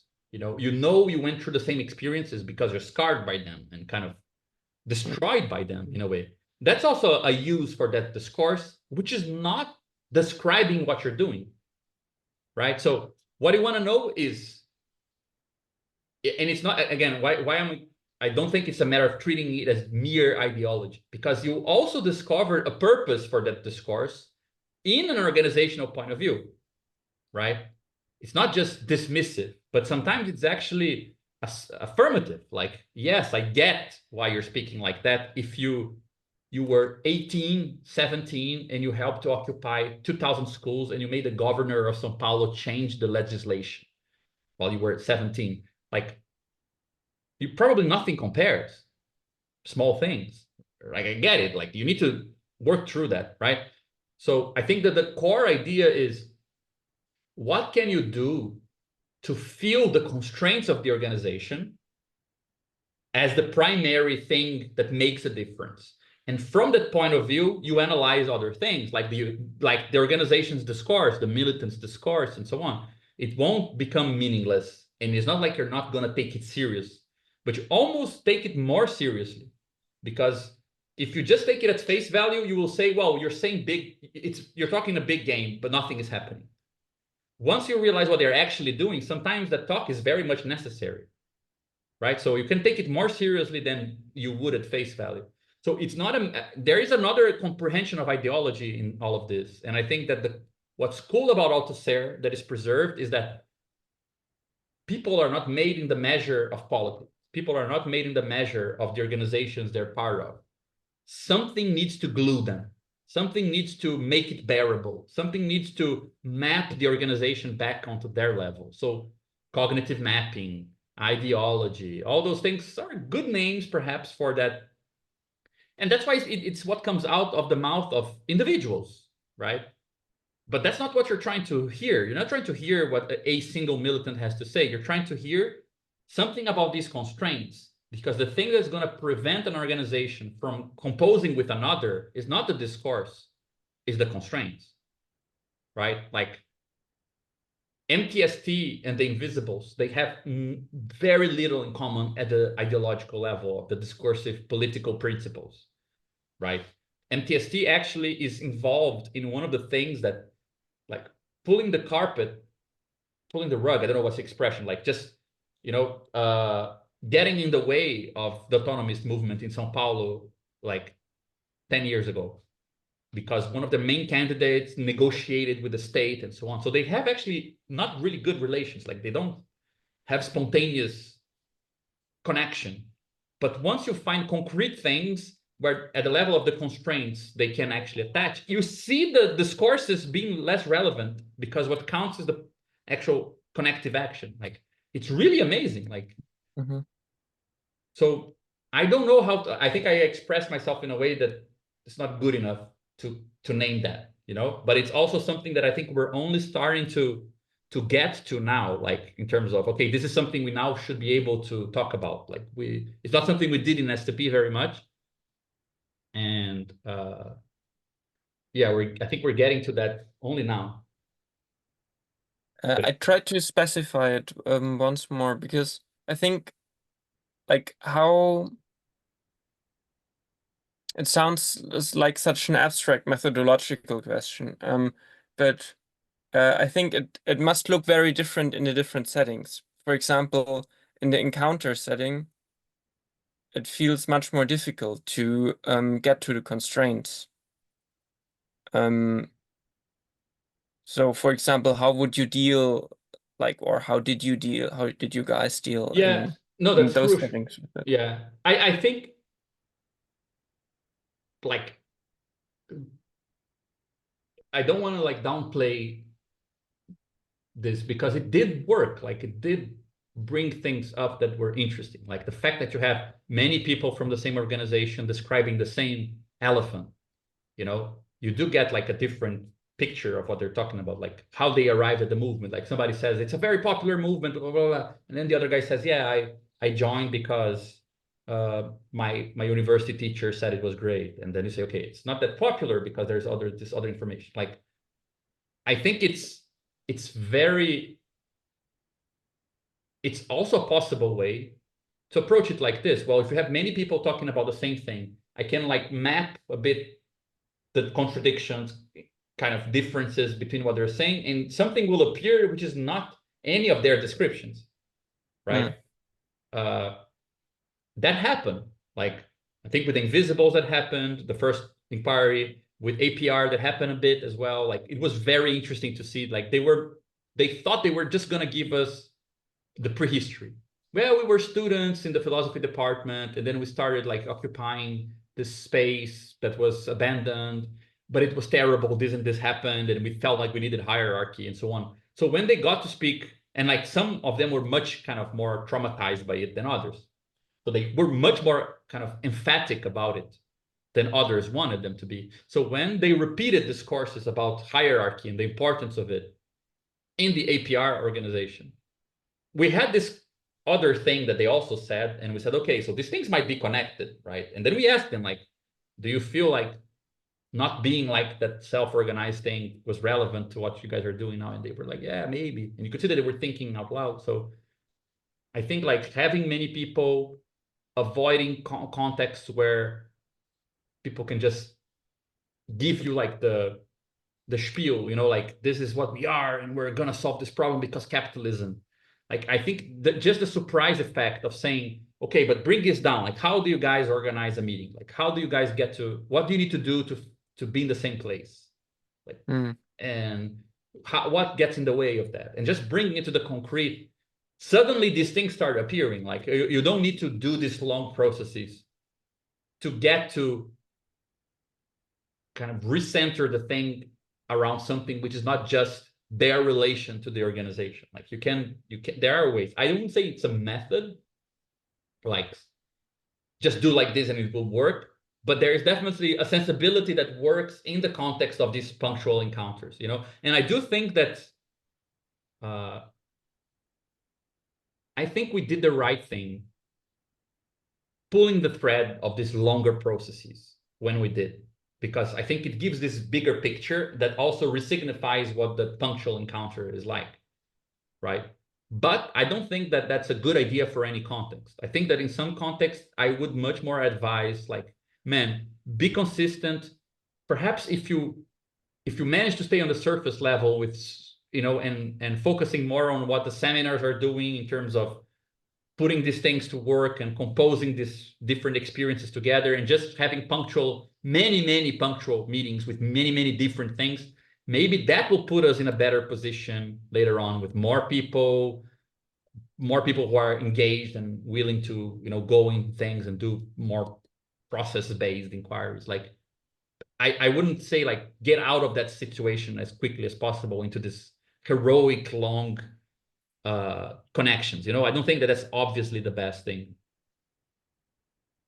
And Brazil is very singular in that. Like, very few countries have like 3-4 movements with more than 30 years of, you know, actual popular radical experience. It's very hard. So you're not gonna find that easy, you know?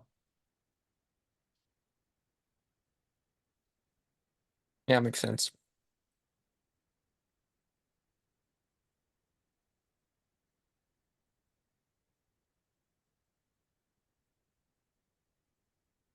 guys, I think if no one has another question, I think that we could wrap up soon. I know it's very late for some of you. Yeah, exactly. I think that's the art part of it. Yeah, but yeah, I think that a lot is going to change soon as well, because we're right now, the meetings we're having right now in Rio are about understanding this third type of inquiry we've done. We're planning another inquiry with the webs of the people, which is a very complex movement, which is it's not a movement. They call themselves an articulation of movement. So they explicitly do, out of strategy, the type of thing that we do, but on a much more amazing scale. And they're not an urban movement. They are a peasant movement, indigenous movement. It's a very different profile. And so we're going to see how that goes. We think it's going to take months before we can say this inquiry is in place. We're going to have a second inquiry with MTST concerning their actions in the flood in the south of Brazil. We're rethinking and probably consolidating even further the role of these participants who are like regulars, to the point that in many senses they're indistinct from us. I think some of them might soon enough be here in STP.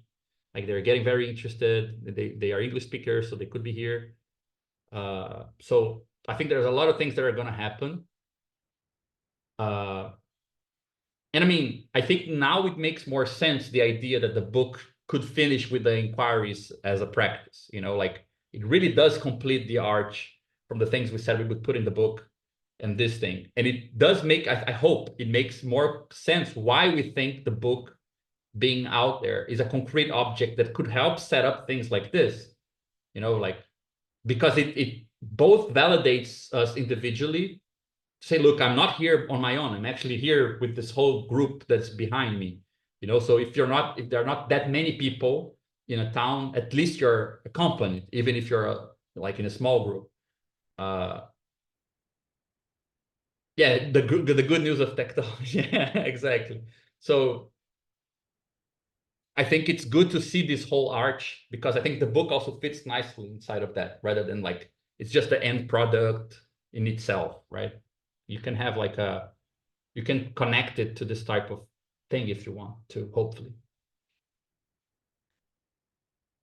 Yeah, no, please do send me the Discord thing, and I just wanted I wanted to throw in this one little anecdote real quick, because I think it really drives a lot of what this idea of like organizations, or looking at groups not as like their stated ideological values, but how they organize.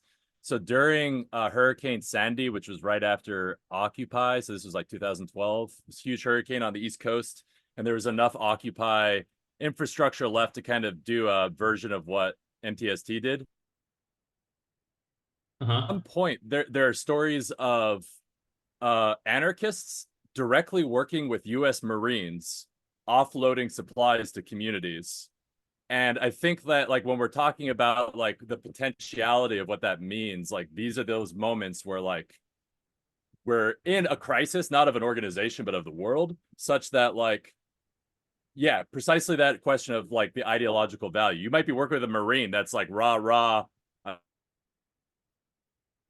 Yeah. If they're participating in a process that's democratic, there's just a lot there. And I think that a lot of times those opportunities get closed down. And I think we can help open it up. So, but yeah, this is great, Gabriel. Yeah, thank you so much. Let's end on that anecdote then. Guys, thank you so much for bearing with this very long presentation. It was actually a short time to go over everything, so it was like really condensed, so you can imagine. But yeah, thank you so much.